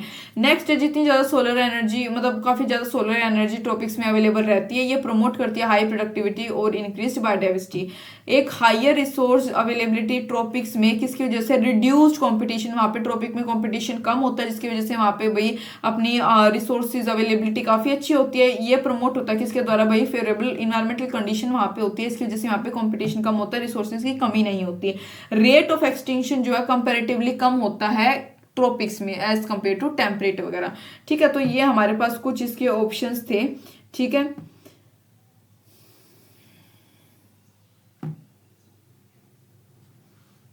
नेक्स्ट क्वेश्चन की बात करेंगे भाई अब। As you climb up the Himalaya, जैसे जैसे आप हिमालय के ऊपर चढ़ते हो भाई, बायोडाइवर्सिटी क्या होती है ये बताना। बायोडाइवर्सिटी इंक्रीज होती है, डिक्रीज होती है, does not change, is randomised. तो भाई अभी पीछे ही मैंने एक बात बताई थी, जैसे जैसे लैटिट्यूड बढ़ेगा आप ऊपर की तरफ जाओगे स्पीसीज की डाइवर्सिटी कम होगी। क्या मैंने आपको पीछे ये बात नहीं बताई थी? इसी प्रकार से एरो लगा के ये बात बताई थी। तो यही तो बात है भाई, क्लाइंब आप ऊपर की साइड आप जा रहे हो तो बायोडाइवर्सिटी कम होगी, बढ़ेगी थोड़ी, कम होगी, राइट। तो देखो लैटिट्यूडनल ग्रेडियंट से मैं आपको ये चीज समझाने वाली हूँ, थोड़ा सा आप ध्यान देना। जो रेंज होती है फ्लावर और एनिमल्स की, वो कभी भी यूनिफॉर्म नहीं होती, ठीक है। थ्रू आउट द एरोना कभी भी यूनिफॉर्म नहीं होती, लेकिन एक इंडिकेट करती है, बल्कि ये एक अल्टरनेटिवली डिस्ट्रीब्यूशन, ठीक है। देखो जैसे प्लेंटी ऑफ ऑर्गेनाइजेशन जो होती है एनिमल्स की या प्लांट्स की, वहां पे मतलब इंटरेस्टिंग पैटर्न जो है वैरायटी में देखने को मिलते हैं। मैक्सिमम वेल रिकॉग्नाइज्ड वहां पे लैटिट्यूडनल ग्रेडियंट डाइवर्सिटी होती है। Well known species diversity decrease होती है जैसे जैसे we flow far away from the, जैसे जैसे इक्वेटर से दूर जाते हैं। बेसिकली ये अर्थ होती है, ये इसका इक्वेटर है, ठीक है। ये साइड में इसके क्या होते हैं भाई? पोल्स होते हैं। जैसे जैसे इक्वेटर से आप पोल की तरफ जाओगे, क्या होगा भाई? इक्वेटर से पोल की तरफ जाने में डिक्रीज होगी बायोडाइवर्सिटी, ठीक है। ये चीज आपको शायद थोड़ी सी पता होगी, equator towards the poles with very few exception, बहुत फ्यू एक्सेप्शन के साथ जो ट्रॉपिक्स होते हैं यानी लैटिट्यूडनल रेंज जो होते हैं 23.5 degree north to 23.5 degree south जो होती है, उसमें हार्बर ग्रेटर स्पीसीज होती हैं टेम्परेट या पोलर एरियाज के कंपैरिजन में। कोलंबिया जो कि भाई लोकेटेड है इक्वेटर के पास, उसके पास नियरली जो इक्वेटर के पास है कोलंबिया, ये आप एग्जाम्पल का टाइम, ये आप एग्जाम्पल भी याद रखना थोड़े से। ये जो इक्वेटर के करीब है थोड़ी सी, नियरली 1400 स्पीसीज है भाई इसकी बर्ड्स के पास, ठीक है। विल्स्ट अगर मैं न्यूयॉर्क की बात करूं जो कि 41 डिग्री नॉर्थ पे होता है, उसके पास 105 स्पीसीज होती है। ग्रीनलैंड जो कि 71 डिग्री नॉर्थ पे है, उसके पास कितनी होती है? 56 स्पीसीज, ठीक है। इंडिया जिसके पास plenty of its land located, जो कि ट्रॉपिकल लैटिट्यूड के पास ही लोकेटेड है, उसके पास ग्रेटर देन मतलब यहाँ 1 या फिर 200 स्पीसीज ऑफ बर्ड्स होती हैं इसके पास, ठीक है। 1-200 मतलब स्पीसीज होती हैं बर्ड्स की। एक वुडेड एरिया जो है ट्रॉपिकल वेसिनिटी, जैसे कि इक्वाडोर जो होता है भाई, उसके पास अप टू 10 इंस्टेंस होते हैं as many species of vascular plant, ठीक है। बेसिकली ये बात यहाँ पे क्या कही गई है कि जैसे जैसे भाई इक्वेटर से दूर जाते हैं तो उस दौरान बायोडाइवर्सिटी क्या होती है? डिक्रीज होती है, ठीक है। नेक्स्ट क्वेश्चन की बात करेंगे। इंडिया कॉन्स्टिट्यूट करता है डैश % ऑफ वर्ल्ड्स लैंड, कितनी total land area, and contribute कितना करता है % of global species, global species diversity में कितना वो कंट्रीब्यूट करता है और कितना कॉन्स्टिट्यूट करता है वो बताना है भाई। करेक्ट ऑप्शन डाटा याद रखोगे, 2.4% तो वर्ल्ड की लैंड में कंट्रीब्यूट करता है कौन? इंडिया। और 8.1% जो है ये ग्लोबल की स्पीसीज डाइवर्सिटी में अपना कंट्रीब्यूशन देता है, ठीक है। इसमें तो भाई समझाने वाला कुछ नहीं था, क्योंकि ये आपको डाटा है, वैल्यू है जो कि याद रखनी है।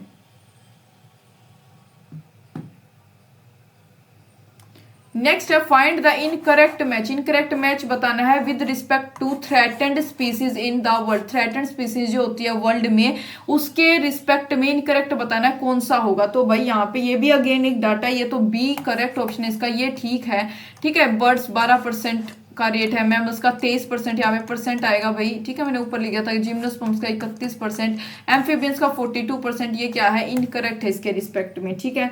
देखो जो according to green scenario of extinction के अनुसार जो क्या फैक्ट है कि मोर देन 15,500 से ज्यादा जो स्पीसीज है वर्ल्ड वाइड वो फेस कर रही है किसका थ्रेट है भाई? एक्सटिंक्शन का, 15,500 के लगभग।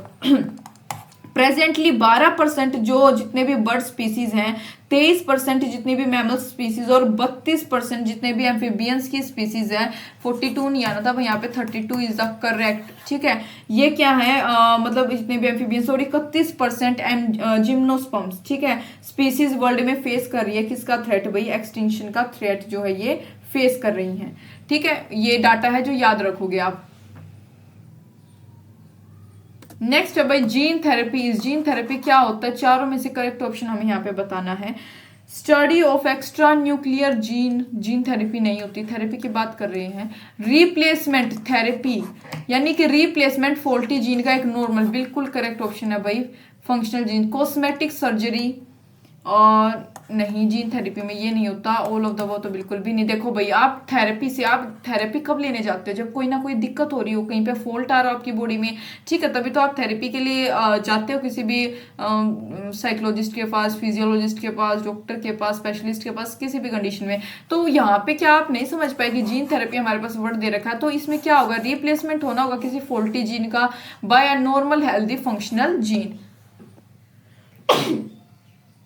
सॉरी, जीन थेरेपी में क्या किया जाता है भाई, जो नॉर्मल जीन्स होते हैं उनको इंसर्ट कर दिया जाता है इंडिविजुअल में या फिर एम्ब्रियो में, to take over the function और कंपनसेट करने के लिए, जो कि उनका नॉन फंक्शनल जीन जो होता है उससे कंपनसेट करने के लिए, ठीक है, उसकी भरपाई के लिए।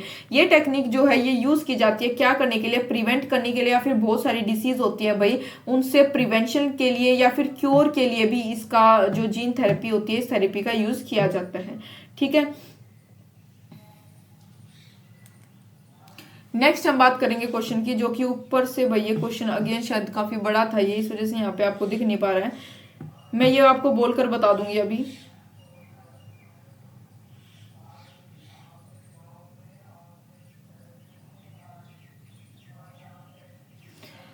यहाँ पे आएगा विच ऑफ द फॉलोइंग, जो हमें दे रखा है, इनकरेक्ट स्टेटमेंट बतानी है भाई, इनमें से कौन सी इनकरेक्ट होगी, इनकरेक्ट स्टेटमेंट बतानी है। For the use of protein product, किसके कंटेक्स्ट में, प्रोटीन प्रोडक्ट के यूज के कंटेक्स्ट में, जो कि ऑब्टेन होता है रिकम्बिनेंट डीएनए टेक्नोलॉजी के द्वारा। ठीक है, इनकरेक्ट, पहला alpha 1 trypsin is used to treat emphysema, भाई ये ठीक है। ठीक है, platelet derives growth factor is use to stimulate wound healing, बिल्कुल ठीक है भाई, प्लेटलेट्स जो है, प्लेटलेट का वाउंड हीलिंग में बहुत बड़ा काम होता है, यानी clotting as a clotting factor. Humulin is an enzyme use for dissolving blood clot, ये इनकरेक्ट है भाई। Anti haemophilic globulin AHG use for treatment of haemophilia, haemophilic यहाँ पे वर्ड आ गया, हीमोफीलिया उससे रिलेटेड है, ये बिल्कुल ठीक है। अब समझो, मैं आपको ये ह्यूमिलिन के बारे में बता देती हूँ। इम्पेयर्ड इंसुलिन की जो प्रोडक्शन होती है भाई वो कहाँ पे होती है, जो बीटा सेल्स होते हैं किसके, पैनक्रियाज के, ठीक है, वहां से इंसुलिन की फॉर्मेशन होती है। ठीक है, एक कंडीशन के अगेंस्ट जिसका नाम होता है डायबिटीज मेलिटस, यानी कि 2 प्रकार के होते हैं, आपको पता है, डायबिटीज 1 और डायबिटीज 2। ठीक है, 2 प्रकार की होती हैं। तो इसमें जो भी मतलब इस कंडीशन में जो यूज की जाती है इंसुलिन, उनका नाम क्या क्या होता है भाई, एक होता है बोवाइन नाम की होती है और दूसरा होता है पोर्साइन। ठीक है, ये दोनों इंसुलिन जो है यूज की जाती है इस कंडीशन को ट्रीट करने के लिए। ठीक है, जो डायबिटीज मेलिटस होती है, बोवाइन और पोर्साइन। लेकिन बोवाइन और पोर्साइन इंसुलिन जो होती है इनका जो कंपोजिशन होता है वो स्लाइटली डिफरेंट होता है ह्यूमन इंसुलिन के कंपैरिजन में। ठीक है, ह्यूमन इंसुलिन जो होता है उसके कंपैरिजन में इन दोनों का जो कंपोजिशन होता है वो स्लाइटली डिफरेंट होता है। जो पेशेंट है वो एक इम्यून रिस्पॉन्स को डेवलप करता है, तो इन प्रॉब्लम्स को ओवरकम करने के लिए जो इम्यून रिस्पॉन्स उसके अगेंस्ट बना देता है, रिसर्चर्स ने प्रोड्यूस किया ह्यूमिलिन, किसके द्वारा, रिकम्बिनेंट डीएनए टेक्नोलॉजी के द्वारा। 1983 में एली लिली जो है एक अमेरिकन कंपनी ने प्रिपेयर किया था 2 डीएनए के सीक्वेंस जो कि कोरस्पॉन्ड कर रहे थे एक दूसरे के अगेंस्ट ए और बी चेन्स। भाई कल ही मैंने बायोटेक्नोलॉजी का और एप्लीकेशंस का जो है ये हमने और PYQs वहाँ पे किए हैं बिल्कुल सेपरेटली, वहाँ पे मैंने समझा है इंसुलिन का पूरा A चेन B C कितने अमाइनो एसिड से बनते हैं टोटल, तो मैंने वो वहाँ पे भी आप देख सकते हो जाकर अगर आपको अच्छे से समझना हो तो corresponding A and B chains of, और यहाँ पे मैं यही बता देती हूँ, जो A चेन होती है वो 21 अमाइनो एसिड की बनी होती है और जो B होती है वो कितने, 30 अमाइनो एसिड की, और टोटल कितने हो गए भाई यहाँ पे हमारे पास 51 अमाइनो एसिड से, ठीक है, बनी होती है ये। तो क्या होता है भाई, जो corresponding to A and B chains of human insulin और इंट्रोड्यूस कर दिया जाता है उसको प्लास्मिड में। देन फिर वो उसको ट्रांसफॉर्म किस में कर देंगे, ई कोलाई में, क्या प्रोड्यूस करने के लिए, इंसुलिन की चेन। सीक्वेंसेस ए और बी चेन्स के लिए उनको लिंक किया जाता है एक दूसरे के साथ। भाई किससे लिंक होती है, जो ए और बी दोनों, आपको ये भी क्वेश्चन आ सकता है, ये किससे लिंक होती है भाई, कौन सा बॉन्ड होता है, वो डाइसल्फाइड ब्रिज। ठीक है, डाइसल्फाइड। एक पीवाई क्यू आया था भाई जिसमें यहाँ पे मतलब शायद करेक्ट इनकरेक्ट स्टेटमेंट में था, वहां पे दे दिया था कि भाई ए और बी जो है हाइड्रोजन बॉन्डिंग से जुड़ी होती है, लेकिन नहीं, वहां पे डाइसल्फाइड ब्रिज होता है इसका करेक्ट ऑप्शन, तो ये आप ध्यान रखोगे। ठीक है, और ये तो ठीक है भाई, एंटी हीमोफिलिक ग्लोबुलिन होती है AHG। ठीक है, ये ट्रीटमेंट के लिए यूज की जाती है हीमोफीलिया। भाई अब ये तो इसका पूरा मेडिकल कंडीशन है, ये क्या समझाऊं मैं इसके बारे में। ठीक है, अल्फा 1 ट्रिप्सिन जो है इसका यूज किया जाता है एम्फीसीमा को, जो कि एक लंग की डिसीज होती है। ठीक है, जिसमें कि मतलब एक्सेस ऑफ स्मोकिंग के कारण, अल्कोहल कंजप्शन के कारण ये एम्फीसीमा वाली डिसीज होती है। रेस्पिरेटरी डिसीज है बेसिकली ये एक। ठीक है, प्लेटलेट डिराइव किए जाते हैं, मतलब ऑब्वियसली वाउंड हीलिंग जिसको बोलते हैं भाई, ये प्रोसेस होता है हमारा कोगुलेशन का। ठीक है, जिसमें कैल्शियम आयन का काफी ज्यादा महत्व होता है। ठीक है, जो भाई ब्लड जब आपको खून निकलता है उसके बाद वो कम हो जाता है, कुछ दिनों बाद वो खुरन सा होता है ना, वो इसकी वजह से होता है। ठीक है, उसी को बोलते हैं कोगुलेशन।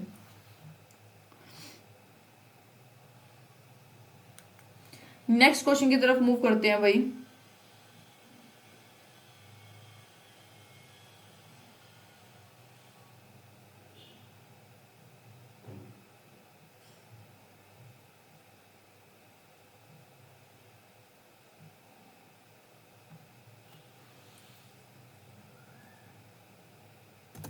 हमारे पास क्वेश्चन है, vector used for the delivery of cDNA of adenosine deaminase into a patient's lymphocyte is.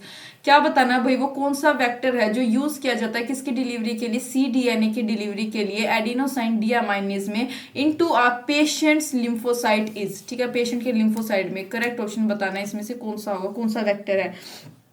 Thermos एक्विटस एक्विटिकस ये गलत है, आर्बोवायरस गलत है, retrovirus is the correct one, agrobacterium tumefaciens भी गलत है। अब सुनो भाई, मैं आपको थोड़ा सा बेसिक से बता रही हूँ। रिप्लेसमेंट किसका, रिप्लेसमेंट एक फॉल्टी जीन का।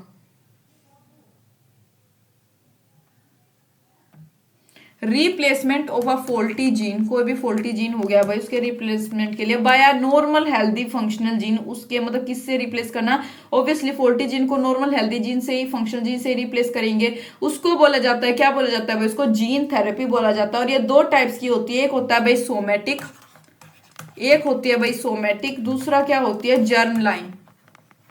ठीक है, दो प्रकार की होती है। एडिनोसाइन डी अमाइनेज यानी कि ADA, एडिनोसाइन डी अमाइनेज जो होती है, इसकी जो डेफिशिएंसी होती है, इसके जैसे क्या होते हैं भाई, sewer combined immuno deficiency disease हो सकती है, यानी कि SCID भी जिसको हम बोलते हैं, सीवर कंबाइंड इम्यूनो डेफिशिएंसी जो है डिसीज वहां पे हो सकती है, यानी कि जिसकी वजह से बहुत सारी ऑटोमेटिकली भाई इम्यून रिस्पॉन्स जो है किसी भी फॉरेन इन्वेडर के खिलाफ या फॉरेन पार्टिकल्स जो भी अंदर आते हैं, मतलब बॉडी के अंदर मतलब एंटर कर जाते हैं, उसके अगेंस्ट काम करना बंद कर देगा और सेवरल डिसीज वहां पे हो सकती है बॉडी में। तो रेट्रोवायरस को यूज किया जाता है डिलीवर करने के लिए cDNA को ऑफ एडिनोसाइन डीअमाइनेज, किसमें, लिम्फोसाइट, यानी लिम्फोसाइट होते हैं भाई सोमेटिक सेल्स, उसी को लिम्फोसाइट बोलते हैं पेशेंट के। तो SCID जो होती है एक रेयर जेनेटिक कंडीशन होती है। ठीक है, ये द बेसिक कैरेक्टरिस्टिक जो होता है इस डिसीज का, वो क्या होता है कि जो इन्फेंट है वो दो प्राइमरी लिम्फोसाइट B और T लिम्फोसाइट जो होते हैं भाई, जो इम्यून सिस्टम से रिलेटेड होते हैं, B और T लिम्फोसाइट वो लैक करते हैं ये अपनी बॉडी में, जो कि फॉर्म करते हैं एक integral part adaptive immune response का। ठीक है, यही नहीं होता उनमें, तो हैंस जो अफेक्टेड इंडिविजुअल होता है वो इम्यूनोलॉजिकली कॉम्प्रोमाइज होगा, वो प्राइम टारगेट बन जाता है, मतलब बहुत सारे जो लाइफ थ्रेटनिंग इन्फेक्शन होंगे उसके अगेंस्ट उनका इम्यून सिस्टम अच्छे से काम नहीं कर पाएगा, और वो क्या करेंगे भाई, वो उनका टारगेट बन जाते हैं, मतलब उनके अंदर वो डिसीज इजिली हो जाती है। ठीक है, तो हमारे पास इसका करेक्ट ऑप्शन क्या आएगा, सी, रेट्रोवायरस। नेक्स्ट क्वेश्चन क्या है भाई, which of the following can not be consider, जिसको हम कंसीडर नहीं करते as an adaptation of xerophyte जो होते हैं, यानी कि जो डेजर्ट में होते हैं उनकी मतलब एज अडेप्टेशन किसको हम कंसीडर नहीं करते चारों में से। करेक्ट स्टेटमेंट भाई ये है, open stomata all the time, spines तो होते हैं बेकांटेदार होते हैं, वैक्सी कोटिंग भी होती है उनकी, ये भी ठीक है, CAM वहां पे इसके पास वो देखो, अब मैं आपको थोड़ा सा डिटेल में बता देती हूँ। प्लांट्स दैट हैव अडेप्टेड, जो कि डेजर्ट से की अडेप्टेशन जिन्होंने ले रखी हो, जो मैंने बताया था डेजर्टी भी इनको हम बोल सकते हैं जीरोफाइट्स को, बाय अल्टरिंग, अपनी जो फिजिकल स्ट्रक्चर है उसको अल्टर करके, मतलब उसमें म्यूटेशंस या चेंजेस करके, उसको बोला जाता है जीरोफाइट्स। जीरोफाइट्स जैसे कि कैक्टी हो गया, यूजुअली उसके पास स्पेशल मीन्स होते हैं स्टोरिंग और कंजर्विंग वाटर के। ठीक है, जीरोफाइट्स के पास क्या होता है भाई, वो अपने जो वाटर को स्टोर और कंजर्व रख सकते हैं कुछ स्पेशल मीन्स से। तो अडेप्टेशन जो सीन होती है एज फॉलोज, मतलब कौन से अडेप्टेशन देखने को मिल सकती हैं ये समझो। ये ऑफन उनके पास फ्यू या फिर कोई लीव नहीं होते, ठीक है, जो रिड्यूस करती है किसको, ट्रांसपीरेशन। और बट भाई ट्रांसपीरेशन क्या होता है, लॉस ऑफ वाटर, और लॉस ऑफ वाटर ये लीव्स के थ्रू होता है, ठीक है, लीव्स के थ्रू ही तो होता है ना। अब लीव्स ही अगर उनके पास नहीं होंगे तो ट्रांसपीरेशन कहाँ से होगा, राइट। तो एक ये अडेप्टेशन हो गई। दूसरा होता है कुछ प्लांट जैसे कि ऑप्ट्यूनिया, अगर आपने नाम सुना हो इसका, ऑप्ट्यूनिया के पास क्या होता है, कोई भी लीव्स नहीं होती, यानी कि दे आर रिड्यूस टू, मतलब उनके पास क्या होता है, सिर्फ स्पाइंस होती हैं, ठीक है, मतलब ऐसे ऐसे कुछ स्ट्रक्चर स्पाइंस होते हैं उनके पास। और जो फोटोसिंथेटिक फंक्शन होता है वो फ्लैटेंड स्टेम, जो वहां पे उसका तना होता है, मतलब बिल्कुल फ्लैटेंड तला जो होता है, उसके द्वारा फोटोसिंथेटिक एक्टिविटी वहां पे होती है। नेक्स्ट है उसके पास थिक क्यूटिकल होते हैं उनके लीफ के सरफेस पे, have their stomata arranged in deep pits to minimise, और उनका स्टोमेटा जो है मतलब ओपन नहीं होता, ओपन होगा तो भाई टाइम क्या होगा, वाटर लॉस होगा। तो मतलब इस वजह से ये हमारे पास इनकरेक्ट स्टेटमेंट होती है इसकी, ठीक है। नेक्स्ट उनके पास स्पेशल फोटोसिंथेटिक पाथवे होता है, जो CAM होता है, इसका मतलब होता है क्या होता है भाई, स्पेशल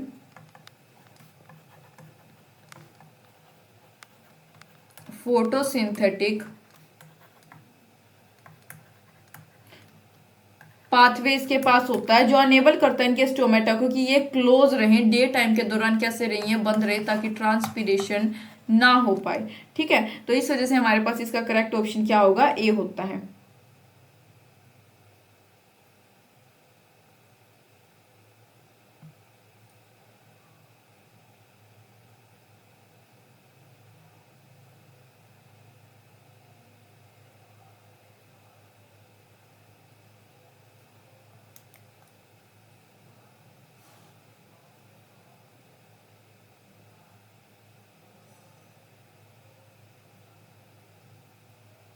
भाई नेक्स्ट क्वेश्चन हमारे पास क्या है, it can be said that, कि कुछ एनिमल्स जो होते हैं वो अपनी इवोल्यूशनरी डेवलपमेंट के दौरान प्रेफर टू बी, उनको हम कन्फर्मर्स या रेगुलेटर के तौर पे प्रेफर करते हैं, which can be the best suited, which can be best suited reason for it, इसके लिए बेस्ट सूटेड रीजन बताना है क्या होगा, ठीक है, क्यों होता है। सबसे पहले मैं आपको ये कन्फर्मर्स रेगुलेटर्स वाली चीजें समझा देती हूँ। ये क्या होता है, देखो कन्फर्मर्स जो होते हैं वो कभी भी उनके पास कोई भी इवोल्ड मैकेनिज्म होता ही नहीं है रेगुलेटर के जैसे कि थर्मो रेगुलेशन और ओस्मो रेगुलेशन मैकेनिज्म, दो मैकेनिज्म होते हैं जो कि एनर्जेटिकली एक्सपेंसिव होते हैं बहुत सारे ऑर्गेनिज्म के लिए। पर्टिकुलरली भाई जो कुछ स्मॉल ऑर्गेनिज्म होते हैं जैसे कि बैक्टीरिया, श्रूज या फिर हमिंग बर्ड जो होते हैं, ठीक है। रेगुलेटर वो होते हैं भाई जो अपना बॉडी टेम्परेचर को रेगुलेट कर सके इजिली, होम्योस्टेटिस की जो कंडीशन को क्या करे, मतलब सेटिस्फाई कर सके अपने अंदर, ठीक है। बॉडी टेम्परेचर उनका रेगुलेट रहे, कॉन्स्टेंट रख सकते हैं, उनको बोलते हैं हम रेगुलेटर्स, ठीक है।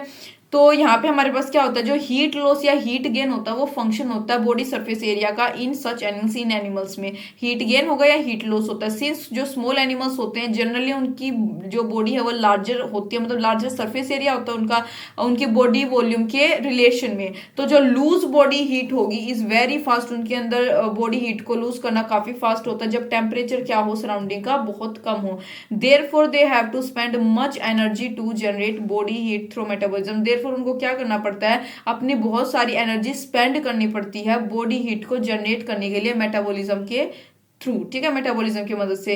This is the reason why polar regions rarely have small animals, यही एक रीजन है भाई, आपने सुना होगा जो पोलर रीजन्स होते हैं उन मतलब रेयरली वहां पे स्मॉल एनिमल्स होंगे। क्यों भाई, क्योंकि दे अगर ऐसा बड़े मतलब स्मॉल एनिमल्स होंगे तो उनको अपनी जो है ज्यादा एनर्जी को स्पेंड करना पड़ेगा बॉडी हीट को जनरेट करने के लिए, ठीक है, मेटाबॉलिज्म के थ्रू, और वो कम होता है। तो दस जो कॉस्ट और बेनिफिट्स होते हैं maintaining a constant internal environment are taken in, इस वजह से उनको कंसिडरेशन में लिया जाता है भाई during the course of evolution. तो यही इसका एक रीजन है। Maintaining homeostasis is an energetically expensive, homeostasis क्या होता है, बॉडी टेम्परेचर को मेंटेन करना है, कॉन्स्टेंट रखना, यही जो है इसका एक रीजन है कि वो भाई थोड़ा सा एक्सपेंसिव वो जो लार्ज एनिमल्स और स्मॉल एनिमल्स के लिए वेरी करता है, ठीक है।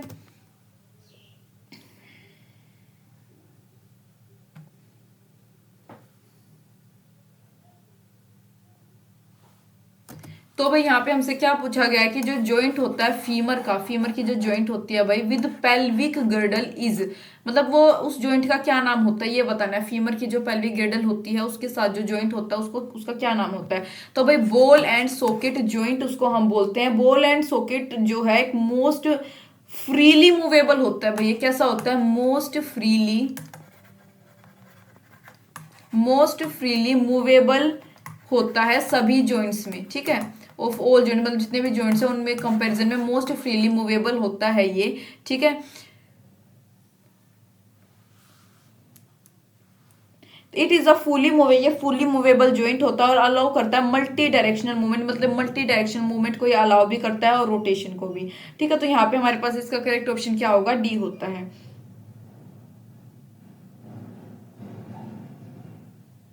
हिंज जॉइंट की अगर मैं बात करूँ तो भाई ये जॉइंट जो हमारी एल्बो वगैरह में जो मूवमेंट होती है जो सिर्फ एक डायरेक्शन में होती है, यूनि डायरेक्शन जो होती है बेसिकली, उसको बोलते हैं हिंज जॉइंट, ठीक है। नॉन मूवेबल जॉइंट तो जैसे कि भाई हमारा जो ये होता है स्कल, सूचर्स से जुड़ा होता है भाई ये सूचर्स, ठीक है। ये जो स्कल होता है जितनी भी बोन्स होती है स्कल की उसको बोलते हैं नॉन मूवेबल जॉइंट्स, वो होते हैं।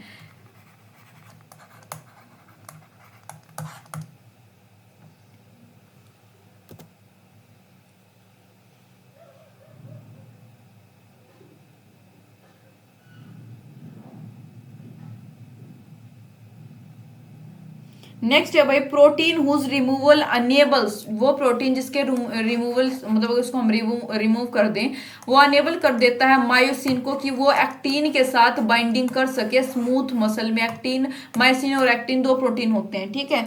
तो भाई इसका करेक्ट क्वेश्चन हमारे पास क्या होता है, ट्रोपोमायोसिन। और भाई ये मैंने ना एक्चुअली आप अगर इसको थोड़ा सा और अच्छे से समझ के मतलब समझना चाहो इस टॉपिक को तो इंडिविजुअली इसकी मैंने एक और पीवाईक्यू के हमने सोल्व किए थे पीवाईक्यूज वगैरह इसके, तो उसमें वीडियो मैंने उसमें भी समझा रखा और इसका चैप्टर भी है तो आप वहां से भी समझ सकते हो। बाकी मैं यहाँ पे बता देती हूँ ट्रोपोमाइसिन के बारे में। ये क्या ये कवर कर लेता है, किसको कवर्स था, मायोसिन। जो मायोसिन के ऊपर बाइंडिंग साइट्स होती हैं कुछ, मायोसिन जो होता है प्रोटीन भाई उसके ऊपर बाइंडिंग साइट होती है। ट्रोपोमायोसिन उसको क्या कर लेता है, मायोसिन बाइंडिंग साइट्स को कवर कर लेता है, ठीक है। क्या कर देता है भाई उसको, कवर्स। मायोसिन बाइंडिंग साइट किसके ऊपर, जो एक्टिन के ऊपर मायोसिन बाइंडिंग साइट होती है, एक्टिन के ऊपर होती है मायोसिन बाइंडिंग साइट, उसको कवर कर लेता है रेस्टिंग स्टेट के दौरान। तो फिर जो कैल्शियम आयन बाइंड करते हैं ट्रोपोनिन के मॉलिक्यूल के साथ, उसकी वजह से क्या होता है, चेंज हो जाता है उसकी शेप और पोजीशन में। इसके रिटर्न में जो चेंजेस यानी जो चेंज हुई क्या, shape of tropomyosin due to जिसकी वजह से ट्रोपोनिन क्या कर जाता है, बाइंड्स हो जाता है। ये जो शिफ्ट है ये एक्सपोज कर देती है एक्टिव साइट को on actin molecule. This shift exposes the, ये जो एक्टिव साइट थी भाई एक्टिन मॉलिक्यूल पे उसको क्या कर देती है, एक्सपोज कर देती है भाई, ठीक है। तो मायोसिन के जो मॉलिक्यूल्स है वो then able to bind with, तो ये जहाँ पे ये जो एक्टिन के ऊपर जो भी एक्टिव मतलब मायोसिन की बाइंडिंग साइट होती है उसके ऊपर मायोसिन क्या कर जाता है भाई, बाइंडिंग कर जाता है, ठीक है। तो हमारे पास इसका करेक्ट ऑप्शन क्या होगा, ट्रोपोमायोसिन होता है।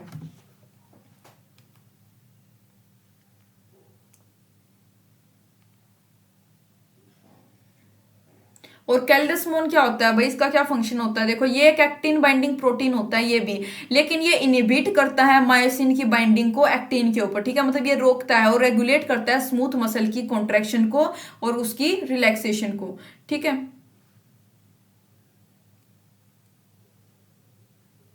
और अगर मैं बात करूं कैलमोड्यूलिन के मतलब कैलमोड्यूलिन का फंक्शन क्या होता है, इंटरमीडिएरी प्रोटीन के तौर पे जो कि सेंस कर लेता है कैल्शियम के लेवल को और रिले करता है सिग्नल बहुत सारे जो कैल्शियम सेंसिटिव एंजाइम होते हैं या आयन चैनल होते हैं या और भी प्रोटीन, बेसिकली कैल्शियम के रेगुलेशन में ये काम करता है, ठीक है। न्यूरल फंक्शंस जितने भी कैल्शियम से रिगार्डिंग होते हैं उसको ये मतलब क्या करता है, उसकी देख रेख करता है, ठीक है।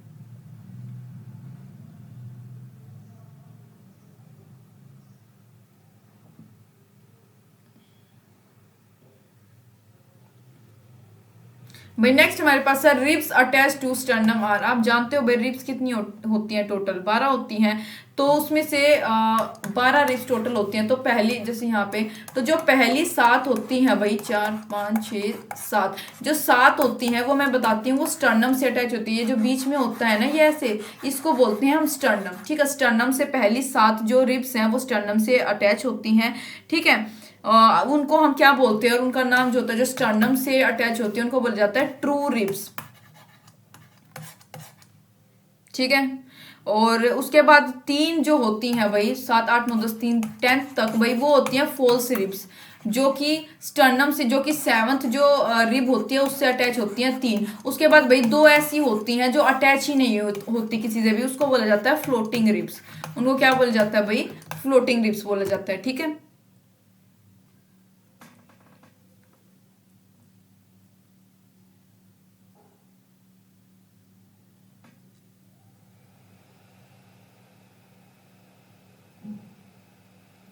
भाई यहाँ पे हमसे जो है find the incorrect statement, incorrect statement बतानी है कौन सी है। यहाँ पे 3 हमारे पास ऑप्शन है, ए बी सी।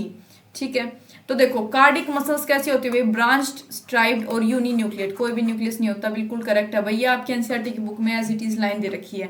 नेक्स्ट है न्यूरल सिग्नल जो होता है न्यूरोमस्कुलर जंक्शन के ऊपर, कोज आर रिलीज ऑफ एसिटोकोलाइन, बिल्कुल ठीक है भाई, इसका रिलीज करते हैं जो जनरेट करता है एक्शन पोटेंशियल को।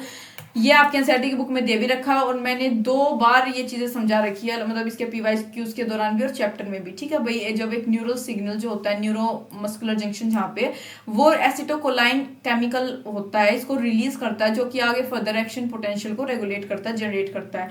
नेक्स्ट है several motor neurons supplying a single muscle fibre constitute a motor neuron. ये इसका इनकरेक्ट स्टेटमेंट है। देखो भाई, मसल कॉन्ट्रैक्शन का के ऊपर ये क्वेश्चन है पूरा।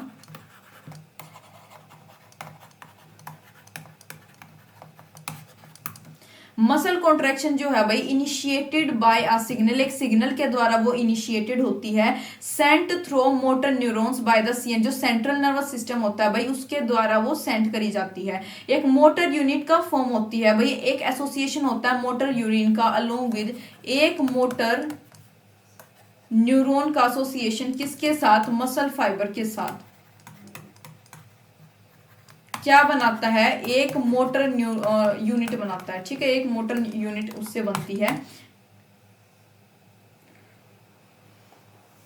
तो न्यूरोमस्कुलर जंक्शन जो है वो जंक्शन होता है मोटर न्यूरॉन के बीच का, और जो सैक्रोलिमा होता है मसल फाइबर भाई, एक मसल जो फाइबर होती है कुछ ऐसा होता है। ठीक है, उसके बाहर की जो आउटर कवरिंग होती है उसको बिल्कुल बोलते हैं, उस लेयर को सैक्रोलिमा बोली जाती है। वो अंदर यहाँ पे मसल फाइबर्स होते हैं। ठीक है, मायोफिब्रल्स जिसको बोल सकते हैं, मायोफिब्रल होते हैं अंदर। तो ये जो होती है इसको बोलते हैं सैक्रोलिमा। ये अंदर वाली होती है सैक्रोप्लाज्मिक रेटिकुलम। ठीक है, मतलब सैक्रोप्लाज्मिक रेटिकुलम जिसमें कैल्शियम की जो सिंथेसिस करता है सैक्रोप्लाज्मिक रेटिकुलम होता है। ठीक है, तो यहाँ पे हमारे पास क्या होगा, इसका करेक्ट ऑप्शन सी। तो भाई क्वेश्चन क्या है हमारे पास, what is true about ecosystem, ecosystem के रिगार्डिंग भाई करेक्ट स्टेटमेंट बतानी यहाँ पे कौन सी होगी। ठीक है, प्राइमरी कंज्यूमर लीस्ट डिपेंडेंट होते हैं अपन, ये गलत है भाई, लीस्ट नहीं, ये अच्छे खासे डिपेंड होते हैं भाई। प्राइमरी कंज्यूमर प्रोड्यूसर के ऊपर ही तो डिपेंड होते हैं। ठीक है, नहीं कि जो फर्स्ट टॉपिकल लेवल पे होते हैं। Primary consumers out number producer, गलत है भाई, प्रोड्यूसर ज्यादा होते हैं हमेशा। ठीक है, producers are more than primary, ये ठीक है।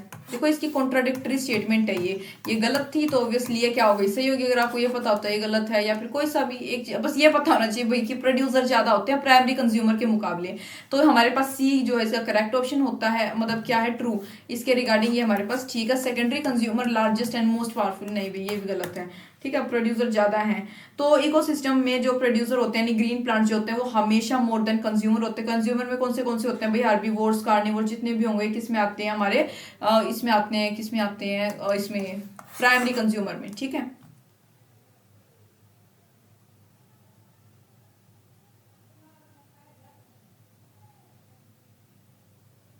नेक्स्ट है भाई हमारे पास NPP upon GPP into 100 is, इसको क्या बोला जाता है।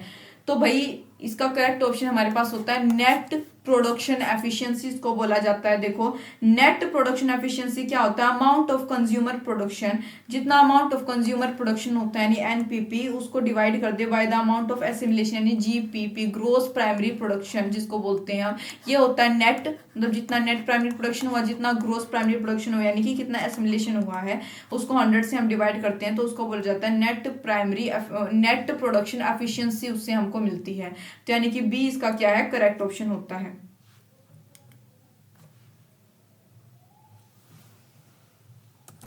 हमारे पास क्या दे रखा है, फाइंड द ओड वन। ये जो चार ऑप्शन दे रखे हैं इनमें से ओड वन बताना है फ्रॉम द फॉलोइंग, कौन सा है, मतलब कौन सा एक दूसरे के ओड है। तो भाई ग्लूकोकोर्टिकोइड, मिनरल कोर्टिकोइड, सेक्स, ये बिल्कुल ठीक है, इसमें कोई और नहीं। नोर एफरीन, एफरीन, एड्रेनालिन, तीनों एक जैसे हैं, मतलब ये एफरीन और एड्रेनालिन दोनों एक ही होते हैं, स्ट्रेस हार्मोन होते हैं बेसिकली ये। रिलैक्सिन, ओस्ट्रोजन, प्रोजेस्टेरोन, तीनों बिल्कुल ठीक है भाई। इंसुलिन, ग्लूकागोन, थाइमोसिन, ये जो है ओड वन है। देखो ग्लूकोकोर्टिकोइड, मिनरल कोर्टिकोइड्स और सेक्स कोर्टिकोइड्स जो होते हैं ये हार्मोन होते हैं एड्रेनल कोर्टेक्स, यानी कि जो एड्रेनल ग्लैंड होता है उसमें उसके दो पार्ट होते हैं, एड्रेनल मेड्यूला और कोर्टेक्स, कोर्टेक्स के होते हैं ये तीनों, ये ठीक है। नोरेफ्रिन, एफ्राइन और एड्रेनल, ये तीनों हार्मोन किसके होते हैं, एड्रेनल मेड्यूला के, एड्रेनल ग्लैंड से। रिलैक्सिन, ओस्ट्रोजन और प्रोजेस्टेरोन, ये तीनों हार्मोन होते हैं फीमेल गोनेड्स के, ठीक है, फीमेल गोनेड्स के होते हैं ऑब्वियसली। एक प्रेगनेंसी को सपोर्ट करता है, एक ड्यूरिंग प्रेगनेंसी, जब रिलैक्सिन जब हार्मोन कब रिलीज होता है भाई, ऑक्सीटोसिन भी इसको बोल सकते हैं जब डिलीवरी के टाइम पे, और एस्ट्रोजन जो है ये भी सेक्स हार्मोन होता है, ठीक है, फीमेल गोनेड्स जिसको हम बोल सकते हैं। नेक्स्ट इंसुलिन, ग्लूकागोन, ये जो दो होते हैं भाई ये तो हार्मोन होते हैं किसके, पैनक्रियाज के, ठीक है। इंसुलिन और ग्लूकागोन आपके एनसीईआरटी के दे रखा है। और थाइमिसिन जो होता है भाई ये थाइमस ग्लैंड का होता है, ठीक है, तो ये ओड है, ये एक ग्लैंड के नहीं होते।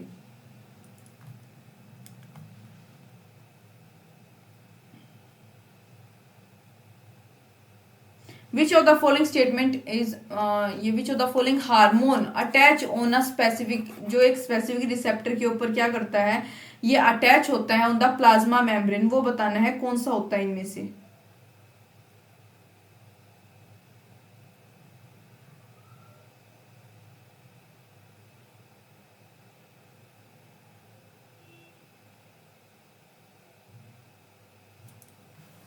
ओस्ट्रोजन, थायरोक्साइन, एफिनेफ्रीन या ऑल ऑफ दिस। भाई एफिनेफ्रीन इसका करेक्ट ऑप्शन होता है। देखो इनके केमिकल नेचर के ऊपर बेस्ड हार्मोन को हम डिवाइड कर सकते हैं फॉलोइंग ग्रुप्स में। मैं आपको थोड़ा सा बेसिक से बता देती हूँ। एक तो होता है भाई पेप्टाइड या पॉलीपेप्टाइड या प्रोटीन हार्मोन जिसको हम बोल सकते हैं, जिसमें होता है एक तो इंसुलिन होता है, उसमें ग्लूकागोन होता है, जितने भी पिट्यूटरी हार्मोन्स होते हैं वो इसमें आ जाते हैं, ठीक है, और हाइपोथैलेमिक हार्मोन्स एटसेट्रा। दूसरा हमारे पास होती है स्टीरॉइड्स, ठीक है, मैं थोड़ा सा स्पीड ब्रीफ बता रही हूँ भाई आपको। स्टीरॉइड्स होता है जिसमें मतलब कौन सा आता है, कोर्टिसोल आ जाता है भाई, टेस्टोस्टेरोन जो होता है, प्रोजेस्टेरोन यानी फीमेल की प्रेगनेंसी में जो हार्मोन काम आता है स्टीरॉइड्स, ठीक है। फिर आता है हमारे पास आयोडोथायरोनाइन्स यानी कि थायराइड के जो भी हार्मोन होते हैं, ठीक है, जो जो मतलब गोइटर वगैरह जिसके वजह से गोइटर हो जाता है, आयोडीन की कंडीशन होती है, वो थायराइड की कमी मतलब या तो हाइपोथायरिडिज्म या फिर हाइपरथायरिडिज्म के कारण होती है। नेक्स्ट होते हैं हमारे पास अमाइनो एसिड, तीन हो गए।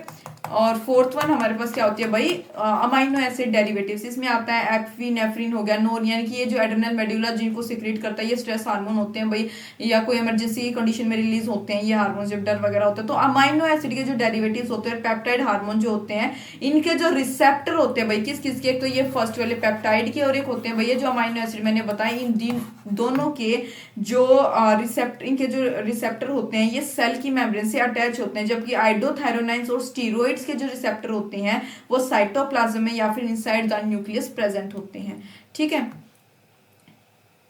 हमसे पूछा गया फंक्शन बताना है ACTH का क्या है, इज टू, क्या फंक्शन होगा भाई ACTH का, ये बताना है। देखो ह्यूमन बॉडी के पास एक पेयर होता है एड्रेनल ग्लैंड का, ठीक है, वन पेयर एड्रेनल ग्लैंड का एक ही पेयर होता है, एक एंटीरियर पार्ट पे और एक मतलब एंटीरियर पार्ट जो होता है ईच किडनी का, मतलब किडनी के ऊपर दो किडनी होती है, एक इस साइड होता है एक इस साइड, दोनों के ऊपर, ठीक है, एक पेयर होगा। तो जो ये ग्लैंड जो है दो टाइप के टिश्यू से बनता है। जो कि peripherally located tissue is called, उसको क्या बोला जाता है भाई, एड्रेनल कोर्टेक्स बोला जाता है, जो कि मेसोडर्म जो लेयर होती है वहां से उसको डिराइव किया जाता है। सेंट्रली लोकेटेड टिश्यू को क्या बोला जाता है भाई, एड्रेनल मेड्यूला। दो में डिवाइड भाई, एक कोर्टेक्स होता है, एक मेड्यूला होता है, राइट। एड्रेनल मेड्यूला की बात करूं, ये अंडर द किसके डायरेक्ट कंट्रोल के नीचे होता है भाई, जो नर्वस सिस्टम होता है, और रिलीज करता है एड्रेनलिन और नोर एड्रेनलिन को, ठीक है। जबकि स्टीरॉयड हार्मोन जैसे कि ग्लूकोकोर्टिकॉइड जो होंगे वो एड्रेनल कोर्टेक्स से के द्वारा रिलीज होते हैं अंडर इन्फ्लुएंस ऑफ ACTH, एक हार्मोन जो कि रिलीज होता है कहां से, पार्स डिस्टेलिस लोब ऑफ। भाई जो पिट्यूटरी होता है उसके कितने लोब होते हैं, 3 लोब होते हैं, मैं आपको बताऊं, ठीक है। एक होता है पार्स इंटरमीडिया, एक होता है डिस्टेलिस, और एक होता है पार्स मतलब डिस्टेलिस और इंटरमीडिया, और एक होता है नर्वोसा, पार्स नर्वोसा। 3 पार्ट होते हैं बेसिकली, ठीक है। अलग अलग हार्मोन्स जो हैं उनके द्वारा सिक्रीट होते हैं और रिलीज होते हैं। तो भाई इसी के साथ जो हमारे PYQs थे ये फिनिश हो गए हैं। उम्मीद है आपको समझ आए होंगे, ठीक है। Thank you for watching.